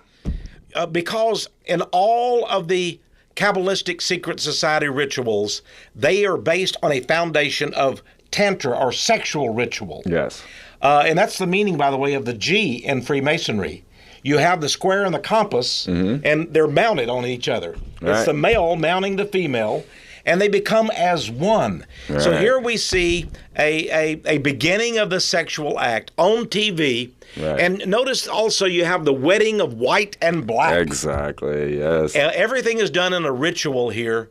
It's an amazing thing. Notice that Madonna, facing the audience, she is to the left in terms of her orientation, not the audience's. Right. And Brittany is on the right. So you have the old, the evil, and now she is going to initiate the innocent newcomer. Right. Into her role. This is why I go to the next shot. You told me, and I began to see the significance of this. And then she comes out dressed as a bride. As a bride, yeah. She's the bride of Satan in a sense. Right. Absolutely incredible. Now, where did she come up from? She was a Mouseketeer. Come on. Let's get to Walt Disney here. Move on a little bit, Shag. Because, Walt Disney... People, here she is as a Mouseketeer, and it wasn't just her. It's her. It's oh God, I forgot all their names now. I don't listen to pop music. Funicello, but I know that there've been several recently. Yes, as Mouseketeers. Well, in Disneyland, there is a club that's been established that you and I don't think we'll ever be invited. Probably not. Only the elite are able to come. It's Club 33. Interesting. Yeah, 33, of course, is the highest initiate level of Scottish Rite Freemasonry, and there's Club 33. Of course, Mr. Disney himself, Walt Disney, and his brother Roy, they were Masons. Yeah, Freemasons. Well, most people don't recognize. Let this play. That Disney World is. Go ahead and let that play, Shag. Disney World looks like a whole fun bunch of rides, but what we actually have here are a number of rides. Now, I grew up in Orlando, and we got a number of rides that are sponsored by military industrial corporations. And so when you save your thousands of dollars and go to Disney World, all of that goes straight to the military industrial corporations. Exxon has a dinosaur ride. RCA, hold that there. RCA has those Space Mountain, and when you come off of Space Mountain, it shows you exactly what the future's going to hold. It shows you getting your learning from television on the computer, and then as you're finally exiting Space Mountain, it shows you on television. You on television? Wow. Big Brother is watching, in my book, Ravaged by the New Age, some years ago, which exposed the occult, and it's really, it's grabbing the minds of our kids, our children. Yes. I had a picture in there of Michael Jackson. Now, this is before people knew that he was a pedophile, a predator, and I believe he is. And there was Michael Jackson as Captain EO. Right. They had they showed the kids one of the rides, one of the prominent ones. They actually had a little motion picture, I think 13 minutes long, of Michael Jackson. He was really dressed up like some kind of a satanic guy, but they called this Captain EO. Right. Now, interestingly, if you go back and you study the Babylonian, the Greek, the Roman, the worst of the secret societies, you will find there was a character named EO. That is a name of the devil, EO. Right. And Michael Jackson was Captain EO at Disney World. Right. So and Oz was the lowest level of hell. Oz. Oz. Yeah. Well, Now, the guy who wrote the Oz books, Baum, B-A-U-M, Baum, yes. Frank Baum, was very much into theosophy, into the occult world. It's rampant. Yeah. This was something I had noticed. Now, magicians are heavily into mirrors, all right? They love their mirrors and their little mirrored tricks. Even the cover of that new book with Dan Brown that I finally read, the mirrored reflection. The Da Vinci Code has a mirrored reflection on there. Well, if you look at the mirror reflection of CNN, I see WD. There it went. If you showed that into a mirror, it would say WD, Walt Disney. Now, in numerology that I've been studying, W, I have found, relates to the fallen angels. That's what W stands for. And D, which is a symbol of the goddess, D, Deleth in Hebrew, means door. So CNN or WD would be door of the fallen angels. Wow, that's incredible. Isn't that crazy? There he is making his right arm, right angle. Well, he's behind you, but yeah, see that? He makes sure the right arm. His first movie was called, feature-length movie, was called Fantasia. Go forward. And the music score was written by Igor Stravinsky, who was a down-and-out hardcore occultist. The movie was so evil in its form that it was not a commercial success. It was a total flop because it actually frightened people. Right. And the movie was so patently evil, they had to actually put it on the shelf. Right. Now, about 40 or 50 years later, only in the last decade or so, they pulled it back out of the vault again and dressed it up just a little bit and gave it general distribution. Now you can get it at video stores, Fantasia. Absolutely. It's interesting. In other words, they say now is the time. People back then, the kids had not been propagandized by television. They don't know about Mickey Mouse as a magician, a sorcerer. Right. And now the magic, you see. So the kids had not been indoctrinated into magic. But now they're ready. They're ready for Fantasia. Right. And it was re-released. Bill Clinton said that in his 2000 speech. He said, "Our children are ready." They're ready for the new age. They're ready. Yeah. Wow. Now, just to give you a little example here in the Littlest Mermaid, or the mermaid story that Disney put out, in that castle in the background is a penis. Go to the next shot. Sorry to say that. It's disgusting. But you're right. They have changed the fairy tale castle and given it a penis. I mean, it's right there. I hate to show it, but these guys are phallus worshippers. And what we have is the sun image. See all the sun images there, the shining sun, the color even. This is the basis of Freemasonry and the secret societies and Kabbalah. It is a sex cult. Yes. No wonder Madonna would gravitate. Yes. And to Brittany, this evil thing. and Brittany, back to Brittany, and there she is with her serpent. Now she has a white serpent. Mm-hmm. Now remember again, she came in with a white, wearing a white dress and the wedding dress. Here, the snake, that would indicate that she really is a follower of white witchcraft, the right-handed path. Right. But of course, that's not true. There's no such thing as the right and left-handed path. You're either into Satanism, witchcraft, or you're not. Right. But they like to think that. To me, this manipulation seems like a form of rape. I mean, really. Really? Just to tear the veils. Wait, go back. To tear the veils and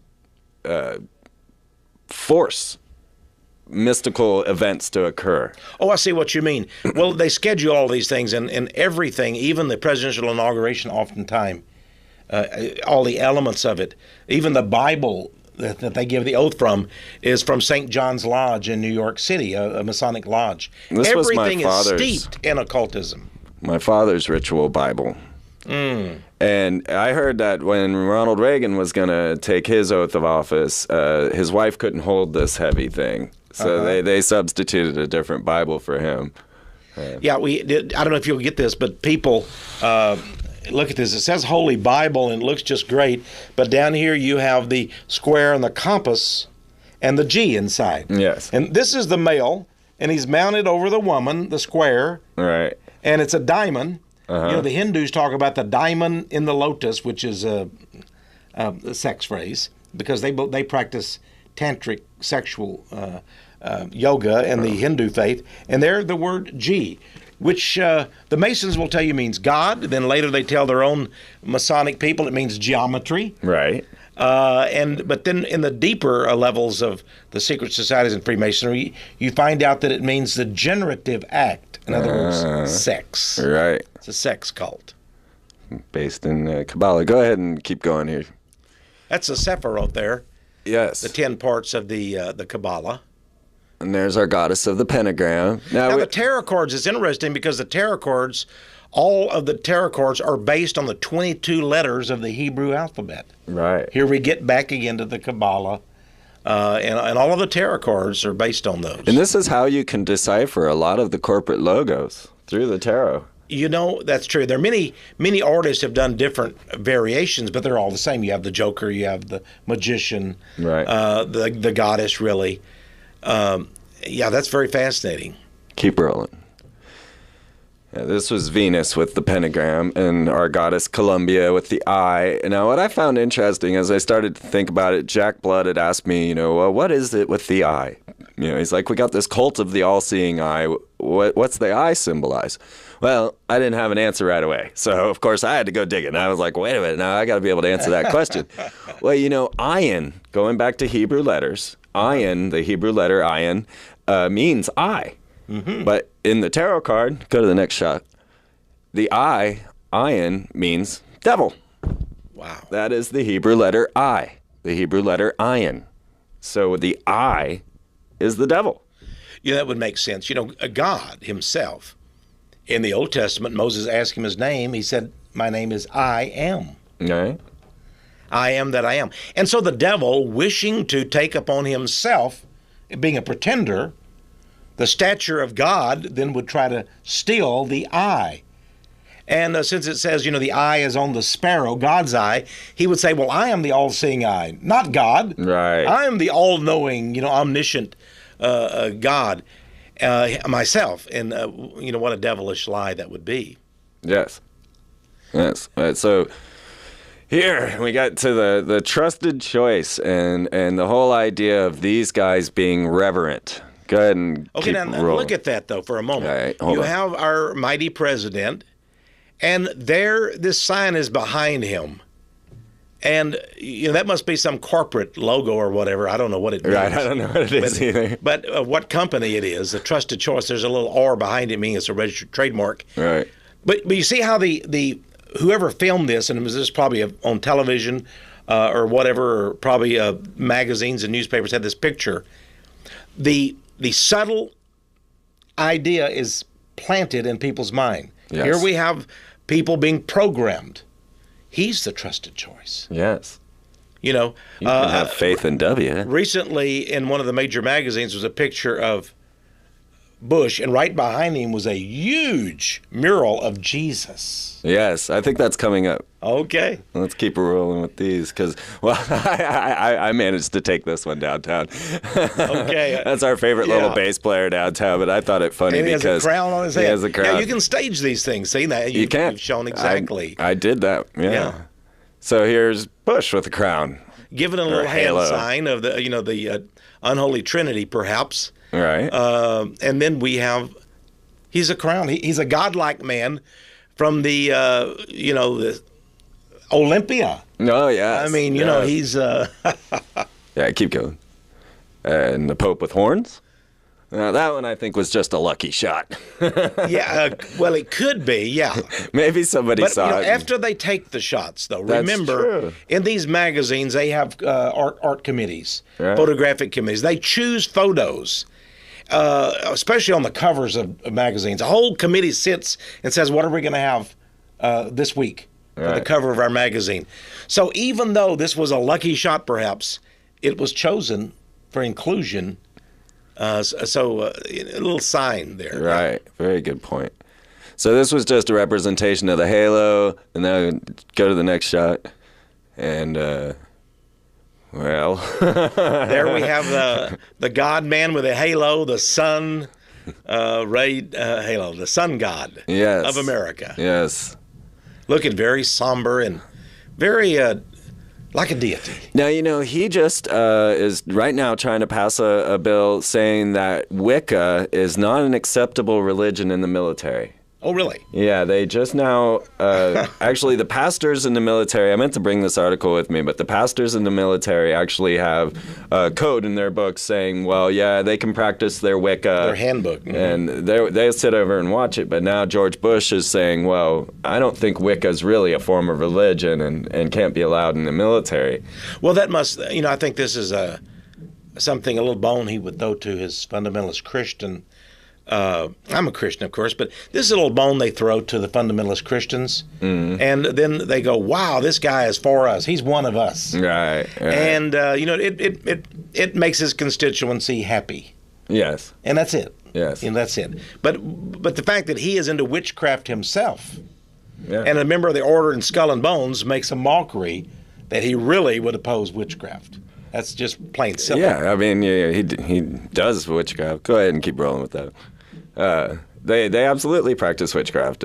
Open ritual, doing it right there at the temple in the tomb, as we were talking about last time we were together. Doing these rituals where they recount their sexual acts. Mm-hmm. And, yeah, they're absolutely practicing magic. Now, I don't think that's George. Is that not George? I haven't seen a photo exactly like that recently. He looks awful like it. Go to the next shot.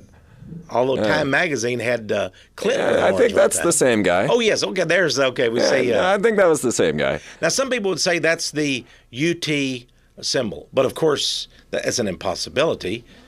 Because of the thumb sticking out. That's not UT. It's not University of Texas Longhorn symbol at all. Not to mention all the ones we went through last time showing that many of these people are not UT people at all. No. There's our gal. Yeah, giving the old... And by the way, some of the surfers use this sort of a hang... They call this the hang loose thing. Hang loose, but it can also be used as a satanic. There's a lot of confusion in this area. Yes. Over that symbol, the El Diablo, or the horn god Satan. Now, here are just some humorous shots I found. I'm not exactly sure what's going on here. We don't know. That's a terrible shot. I think that's a skull and bones ritual being enacted in front of us. Isn't it interesting they would put this in a magazine? Yeah. Or what are they telling us? It's disgusting in a way, but what are they trying to tell us? I don't there. And yet there are many rumors out about George W. Bush being bisexual. To be very frank with you. I wouldn't be surprised about that either. Most of them And they gave press credentials to a guy who turned out to be, was not qualified at all. It takes 20 years to become a member of the Washington Press Corps and get in the official briefings of the White House spokesman, but a gay man who was had a website called hotstuds.com. Really? And it had him totally naked, doing sexual things, inviting people to call his phone number there in Washington, D.C. for a good time. They gave him, Karl Rove, and President Bush gave him credentials to get into the press room, and he became a member of the press corps, even though he was not even a newsman, but pretended to be a representative of Talon.com. And then there's actually pictures of he and Bush kissing, or I should say hugging, and Bush kissing him on the forehead. Right. I think that's very odd. Yeah. For him to be kissing the owner of hotstuds.com on the forehead, and I have that picture in my collection. Oh, I'd love to see that. Yeah. Well, like I say, I grew up in Orlando, and I know for a fact that 95 to 98% of employees within Disney World are all homosexual.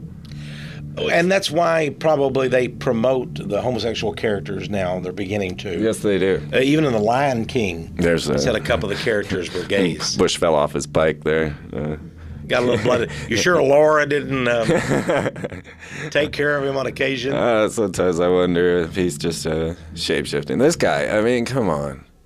What are we to say about this man that's been railroaded into the presidency? I knew he was going to be forced into the presidency because his nickname was W, and I already had deciphered the meaning of W. And so from that, I said, well, W is going to be president no matter what, and it would be even better if they forced him into office, because what they're doing is killing our reasons to fight. They discredited Bill Clinton with the whole Monica Lewinsky thing, even bringing up the cigar, which they would have never done any time prior. But we were supposed to lose faith in the man, the president. We weren't supposed to have any faith in our president. That's why they put him in there. I see what you mean. So they degraded the office of the presidency. And then railroading. Bill Clinton had to be part of that. Yes. Because he himself, it's interesting, at the very height of the Monica Lewinsky, and now we do know, by the way, even Netanyahu and Falwell has come out that they sort of plotted the Lewinsky thing. She was a Israeli Mossad operative. Really? And they plotted this out. Well, they knew he was a coke-snorting womanizer. And they put her in the White House and gave her a thong and said, let the president see. Work late and let the president see it. And I have a picture of her and her mother visiting Jerusalem and giving Masonic their signs. Really? That you can see. Yeah, so they had to even practice these things. I don't know, to go over there and get favor from their gods, the Kabbalistic gods. Right. Lewinsky, of course, is Jewish. Uh-huh. And did you know that they called her in the press, the Jewish press, called her another Esther? Really? Yeah. Clinton evidently was not giving Israel everything that they wanted. And he and Netanyahu had a lot of arguments over this. And so they decided to disgrace him. Well, that brings up a question for me. Now, let's move to today. And we've got this whole Israel connection, and we see it constantly, blatantly in front of us. And what's going on right now in the world with Iran and the Israel. Yeah, I'm pretty certain that America is going to back Israel, as we always do, and that the Soviet Union will back Iran. I'm really concerned that this might become World War III. I don't know. I don't think so. I think Russia is very much in the camp of the elite Illuminati, and Putin. He really doesn't have much place to turn, much room to maneuver in, because Russia is owned today by the Jewish oligarchs. Mm-hmm. And they fight amongst each other, but they own all of the oil, all of the natural resources, all of the industry and corporate structure of Russia. Yeah. It was all turned over to them by the communists. Yeltsin was himself secretly Jewish. And it's interesting, Zhirinovsky, the guy that came out and was going to run for president, the Russian politician, turns out that he's Jewish too. But he's the guy that railed against the Jews. Right. So you see, they have both sides, and they bring in the Hegelian dialectic. This is why they have the two towers, the two columns, the black and white checkered floor. All of these are symbols, even the double-headed eagle. Now, Putin, at a press conference, he was criticized by some of the members of the Western press. He said, if you don't like the way I run the presidency here in Russia, we'll just give you a circumcision and send you home.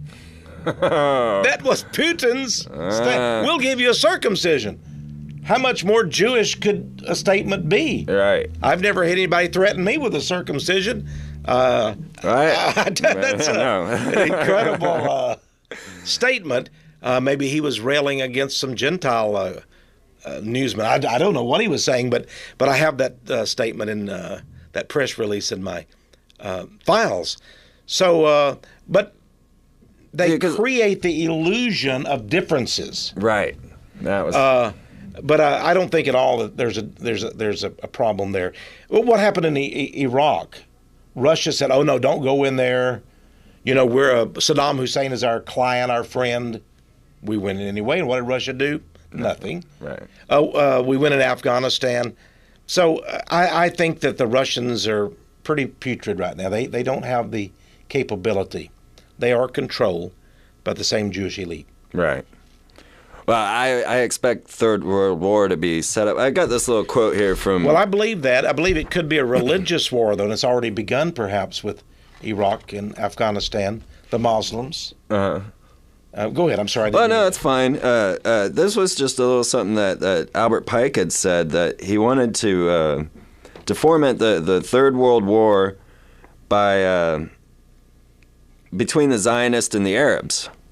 And then he says the conflict, World War III, was planned to spread worldwide. The Illuminati, said the letter, which was written back in 1871, plan to unleash the nihilist and the atheists and provoke a formidable social cataclysm which in all its horror will show clearly the turmoil. Then everywhere the citizens obliged to defend themselves against the world, delusioned with Christianity, whose deistic spirits will from that moment be without direction, anxious for an ideal, but without knowing where to render its adoration, will receive the true light through the universal manifestation of the pure doctrine of Lucifer. Now, this was his statement on World War III back in 1871. All right, so he said we're going to have 3 world wars in succession. Right. The last one, said Pike. Now, remember, he's the greatest man of all secret societies. Right. The former sovereign Grand Commander of Scottish Rite Freemasonry. He designed their 33 rituals, right, for example. And we have already shown his classic textbook. His tomb is literally in Washington, D.C., at the international headquarters in that building. Yes. She told me it was haunted. Yeah, the House of the Temple. Yeah, we discussed that the last time we met. Now, the third war, as you read, they said, would culminate. It would be a religious war. Even though they would unleash the nihilist and the atheist, it would be a religious war. Now, what do we have gathering steam now? We have the Arabs, the Muslims world, and George Bush has infuriated them. Right. Insulted them. And all of these photos coming out about Abu Ghraib and right, all of those things are to infuriate, to drive them, these cartoons and everything. And we're killing these people indiscriminately over there, murdering them. We're putting them in places like concentration camps without any pretext at all, no trials. We're worse than or bad as Hitler in setting up gulags across the world. Now, the Muslims are infuriated. Who do they hate? They hate the Jews. But wait, they hate the Christians. Why? Because Bush says, I'm a Christian, and God has told me to go over and kill you people. Right.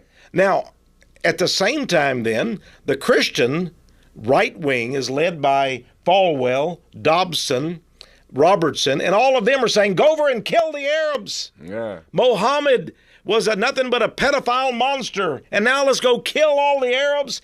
And I actually have a Baptist, one of the top Baptists who's written many books. I got his newsletter, and guess what the man said? He said, I think it would be good for all the Palestinian youth to just volunteer to take a bullet in the head and lay down and die. This is That's an evangelist? An evangelist of the Baptist faith saying these things. Oh my God. His name is Dr. Samuel Gipp. And I think I'm pretty close to what he said, right, but I'll be glad to quote it exactly. But basically said that he had seen a Palestinian youth take a shot in the head. He said, that's good. I said, lay down, boy, and die. Good, that's good. Now, see, this is monstrous. This is not what Jesus would do. No. I don't think Jesus ever called for shooting anybody in the head or spearing them or anything else. He said, turn the other cheek. Right. These people are false Christians. They are satanic monsters pretending to be evangelists and pastors. But guess what? They are telling Bush the Jews are God's chosen. God wants them to have the land. Drive the Palestinians off of it. Take their land, take their businesses, take their orchards. What does it matter? God wants this. And Bush says, I'm doing this for God. Right. And now we have the Christians who will all be hated because their leader, Bush, and their evangelical leaders all say, go kill the Arabs, Muslims, take the land for the Jews. The Jews are God's chosen people. Right. They're like gods on earth. Let's put them on the pedestal. They can't do any wrong. Now many in the Christian religion, the right-wing Christians, are actually saying the Jews don't even need Jesus. All right. They're abandoning Christianity, favoring. In fact, I've seen people like John Hagee, Cornerstone Church in San Antonio. He actually says that the chief mission of Christians today is to make sure that Israel keeps their land. I thought it was to save souls. I thought it was to reach people. I thought it was to go help the downtrodden, the poor, and poverty. I thought it was to do the works of Jesus. But these people come forth and saying, I'm preaching here, I guess. Great job, but you know what they say? Our mission is to make Israel a superpower. Our mission is to give them billions of dollars every year in support.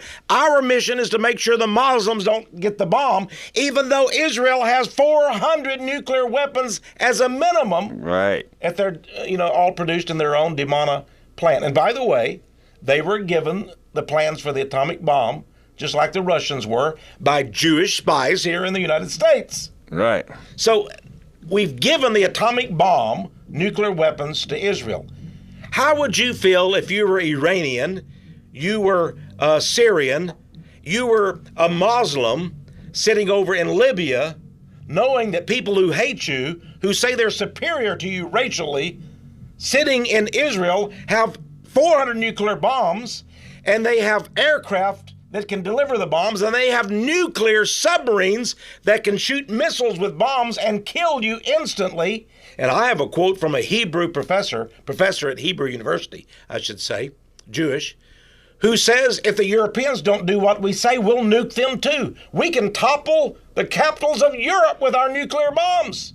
If I were the prime minister of Iran, you know what I'd want to do? Develop a nuclear bomb. Right. He has said over and over, this prime minister of Iran, I'm not trying to favor the guy. They're trying to make him look like another Hitler. Right. But what has he said? Israel has the bomb. Yeah. We are threatened. What are we going to do? And he has actually said, we will not produce a bomb, a Muslim bomb, if the Jews will give up all of their hundreds of bombs. And everybody says, oh, how terrible you are. How can you ask that? Why, how can you ask such a thing? You horrible racist demagogue to make Israel give up their bombs. Yeah. You know, it's not enough that America and Russia between us have 50,000 bombs and favor the Jews. I don't think Israel has a problem of being run over when they have the entire United States military as their proxy. Right. And Bush saying one of our priorities is to be right there and save their bacon in Israel. I just think it's amazing that the American press, nobody mentions the fact that we should get rid of all the bombs. Am I a pacifist? Am I a left-winger? No, I'm not. Right. To be very honest with you, I don't vote Democrat. But you know what? I believe that. Yeah. If we want to say Iran, no bomb. Syria, no bomb. We should say Israel, no bomb. Right. Totally denuclearize. Why is it that people like Noah Chomsky and all of these people that claim they're against the New World Order, why don't they get in the streets and say, Israel, give up your bombs? And Iran, you two, don't build any bomb. I don't want Iran to build a bomb. No. But I want Israel to give up their bombs. Right. And, you know, it might not be a bad idea if the United States and the Soviet Union gave up theirs, too. Right. By the way. You know, I did a little research on the HARP project, which is the new missile defensive shield. Mm-hmm. And in us enabling that missile defensive shield, America has officially backed out of the Strategic Arms Limitation Treaty. Because we now have a force field, which is against, you know, mutual destruction. So the HARP system, we'll have to get to that some other time. Maybe another time. Yeah. We're on symbols and goddesses. Yeah, I might have opened a can of worms there that didn't need to be open right now. And Codex Magica, my new book. Yeah, so let's throw this out here. You know, you guys, check this book out. It's getting rave reviews. You know, people were talking to me about this in Tucson. Oh, I'm glad. I was just there for the Gem and Mineral Show, and people were awaiting their order anxiously, and I'm like, oh, well, you got to go download the show, you know. You can download the Texe and I's last show on the internet. Just go to the freemanperspective.blogspot.com, which will be at the end of the show here, and you can download our last show where we covered the different hand signs and gestures that the Illuminati use right in front of us. I mean, we covered Jerry Seinfeld and Pat Robertson. All giving secret signs. They're hidden codes, mysterious symbols. Yeah, this book has over 1,000 pictures. It's over 600 pages. And it's based on literally 2 decades of research, but particularly the last 5 years have been very concentrated. I think this is the book. You know, if somebody, they don't have to read. It's explosive. Like 10 videos in one. Right. And it will show they are all giving these secret signs to each other. They're communicating on TV and radio. In many ways. By the way, I'm seeing on the screen here, boy, you've got some tremendous images. That must be from that's Denver's airport. Exactly right. Wow. I stopped by there and decided to film that real quick. Wow. It's amazing work. Obviously. Did you notice on little pedestals high up in the ceiling? There would be a little devil. The little devil, statuettes. Yeah. You're just walking down there, and way up there, there's a way, you know, 60 feet up, there's a little, maybe not that much, but there's a little pedestal. Yeah. And there's a little devil god up there. Yeah. Overlooking you. I got a picture of one, but the new airport. Probably won't make it to that. Yeah, there was one sitting in the luggage area in the airport, and it's sitting in a suitcase. It's a little devil sitting there in the suitcase. Yes, I remember that. Yeah, I couldn't believe it. It tells you a little bit about who put that together. And there are many rumors, that it goes down many, the basement levels. There are many levels, 16 floors underground. Right. And some strange things go on there. Satanic rituals, human sacrifices. I haven't been able to verify those, but from the looks of some of the things you've been seeing on the screen here, some of the murals, and we mentioned the statues, it's an incredible place. It is all about death and devastation. And rumor has it that in the new world, when we've got this new world order, if this actually occurs, I'm hoping that it won't, but that Denver will be the western capital of America, and Atlanta will be the eastern capital. I can believe that. They have what they call ley lines. Uh-huh. And they believe the earth emanates, there's a grid, and power forces come up. Right. From the underworld, and there's energy forces unleashed. And Denver is considered to be one of those areas. I believe that's why Pope John Paul II visited World Youth Day in Denver and Colorado Springs. He first came from the Vatican and visited the Mayan death sites, the pyramids down in Mexico. And then he flew from there right to Denver. What a connection. Yeah. What a connection. Human sacrifice there and then to Denver. Wow. I believe in these power lines myself from a simple reason that when I travel, I find that people that just, I travel without any compass. I just go and I let the great Lord take me wherever I end up, right? And I always end up, and most of us travelers end up in the same town that are heavily Masonic. We get there just by circumstance, by, following the energy that's leading us, and they put their temples there on purpose to the perfect east, west, north, south directionals. Well, it would be an interesting thing because, frankly, the devil is an intelligent being. The Bible itself talks about he had great beauty, he had great intelligence. One of the leaders in heaven, he was chosen for his intelligence, his cunning, and really that's why the whole system of the Illuminati and the secret societies is based on gnosis or knowledge. Right. And I can see, many of the great inventors throughout the decades and centuries have been occultists. Yeah. Theosophists. And I believe that demons give them certain intelligences and give them ideas. Speaking of that, so I can understand that if the concept of the ley lines is real, it might be something that we don't know, but yet Lucifer has known it for hundreds and hundreds of years. I was going to show off my video because I actually have a portion on that. You have it there? Yeah. I don't have my video here. I left them in the other room, I guess. Well, you guys definitely, I've got a 3-hour-long video, and just get in touch with me at blueflyfree@gmail.com.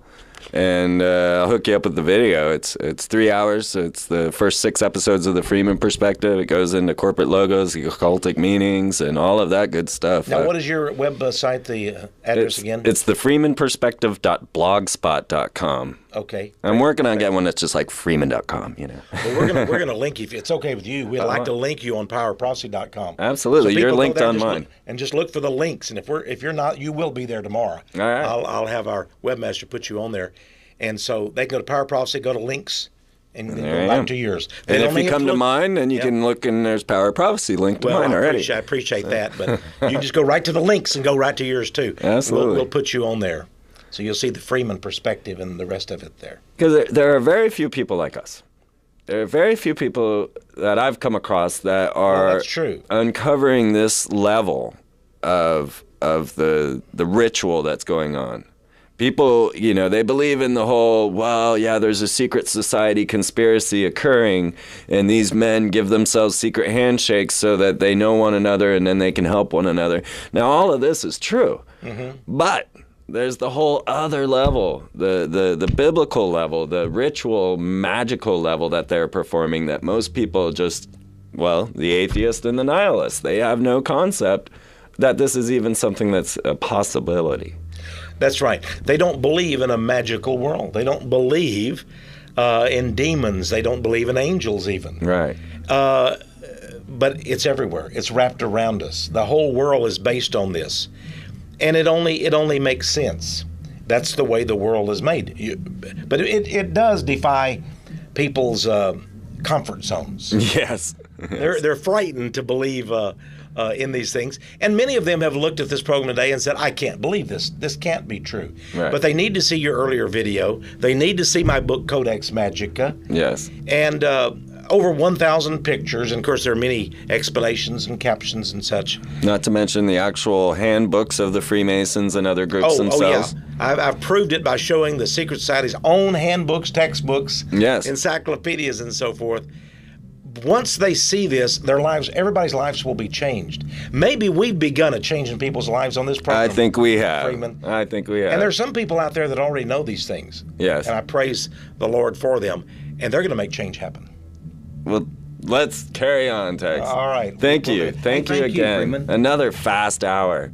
Well, thank you for having the Freeman Perspective here on Austin Cable Access. And I hope it'll spread across the country. Hey, that would be great. That would be great. You know, actually, I started broadcasting this on the internet early on, and I got a fan base in Norway.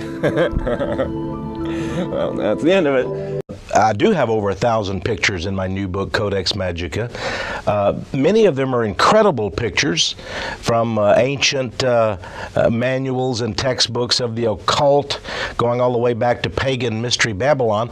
But of course, we have the incredible numbers of politicians, financiers, bankers, entertainers, probably the elite of this world who we have, well, let's just face it, Freeman, we have caught them in what is basically an occult ritual, and it's sort of a we're in your face type of thing. Absolutely. They're taunting the American public and saying we can carry on occult rituals right before your eyes, and they're saying you, the public, are so stupid and so ignorant you won't even know what we're doing. And that's why I'm glad we're going to inform some people, and they're going to discover what is going on before their very eyes, and we're going to expose, well, let's just put it in an old Texas term, these rascals. Yes, absolutely. Well, I have gathered together a few hundred images here for us to look at and talk about. Well, great. And, great. I opened it here with them giving a sign and the salute, because you opened your book with the salute in your military career. Well, Freeman, you know, there's certainly nothing wrong with a military salute, and as an Air Force officer myself, thousands of times I saluted, and it's a sign of a greeting. It's a sign of, well, it's in a sense, it's a sign of superiority, officer over enlisted too, and of camaraderie. But I also noticed this, that there are many people who make the salute in a different way. You know, some very crisp and military-oriented, and some sort of lackadaisical. But you know when a salute is a salute, regardless of, you know, this or that, or, you know, the various forms of it. And so in this book, I tried not to be dogmatic. I understand that in the process of talking and interacting in daily life, that our hands may end up in funny places. And so I don't want to stretch facts, but what we're going to see, I know, in this series of slides and images, we're going to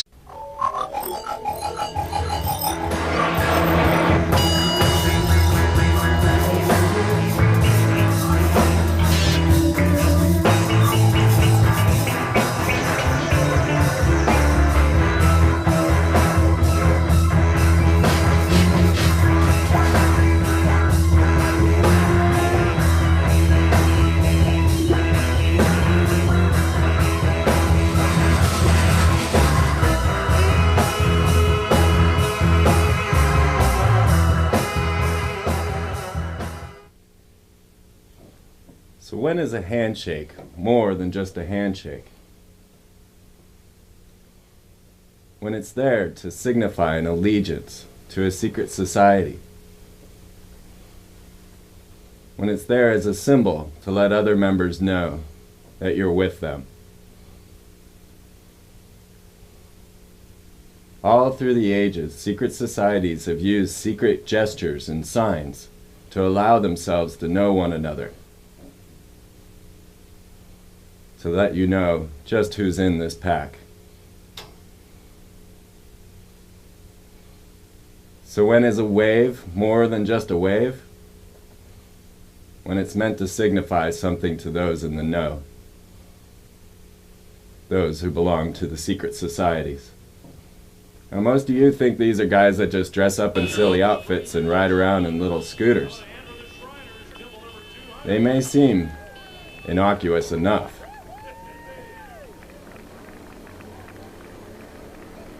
But Texe Mars has compiled all the information to let us know the secret hidden codes of the Illuminati, and to show us that it's not all fun and games. Well, welcome, Texe. Well, thank you very much, Freeman. It's great to be with you. It is great to have. And I know you're having a great impact in this area. In fact, on the internet and so forth, all throughout America, people are beginning to talk about the Freeman Perspective, so I'm glad to be here. Well, thank you. Thank you. Well, if a picture's worth 1,000 words, 1,000 pictures is worth what? Well, yeah, a magnitude. And one of the Masonic signs in which he's basically saying that if I divulge the secrets of the order, may my breast be torn out and put on top of a steeple and the vultures tear at it and all. So he has taken a hideous, just grotesque oath in his Freemasonry. And so this is the sign. Now, interesting, that very photo was placed on the cover of Time magazine when Pat Robertson of the 700 Club ran for president of the United States. Wow. As a sign to all those out there, I'm one of you, and ha ha ha, aren't we putting one over on the public? But you can see we'll go to the next the look on his face, and you see the claw. I call it the claw, but actually it's the fellowship or the fellowcraft degree of Freemasonry. Yeah, there it is. This is from an old Masonic manual, Freeman. As you can see, the drawing. In the book, we use Richardson's Monitor of Freemasonry, Mackey's Encyclopedia of Freemasonry. So many textbooks right from secret societies, Rosicrucian manuals, right. The Order, the OTO. Mm-hmm. So many of the occult secret societies, we use their own drawings and manuals. So you can't deny that Pat Robertson is giving that sign. It's right out of one of the secret society manuals. He is a member of that secret society. Well, what about Joseph Smith? He was also a Freemason. Yeah, Joseph Smith, of course, was founder of the Mormon Church. He was an occultist. And you see some of the members of the Mormon Church with their little Masonic-like aprons on in their various ceremonies, and they're giving the same hand signals and body gestures as you will find in the various Masonic orders, because Joseph Smith and the boys were all Masons. If you go back in history and you research the first Masonic temple, for example, in Novo, Illinois, you'll see all kind of Masonic sun signs, moon signs, because they worship these various astrological deities. And this was the early Mormon church. And of course, much of it is now hidden underground by the LDS or Mormon church. But we did see some of the exact hand signals of the Mormons. And now each of these signs are a penal sign, discussing that they, will cut their own throat, rip out their tongue, or cut out their bowels and hang it in there. Exactly. And everything you said is absolutely true. Now I'm a Christian, and the Bible says that we're not to take oaths, especially these hideous oaths. And of course, it's interesting, all of the disciples and Jesus himself said that they did nothing in secret. Right. Everything they did was in the open. We as Americans should demand this of our leaders, that they do nothing in secret. Everything should be in the open in a free and democratic country. Absolutely. But we're dealing with an order of death. Yeah. We see this. This is probably in Germany, the Death's Head Corps of the Gestapo and so forth.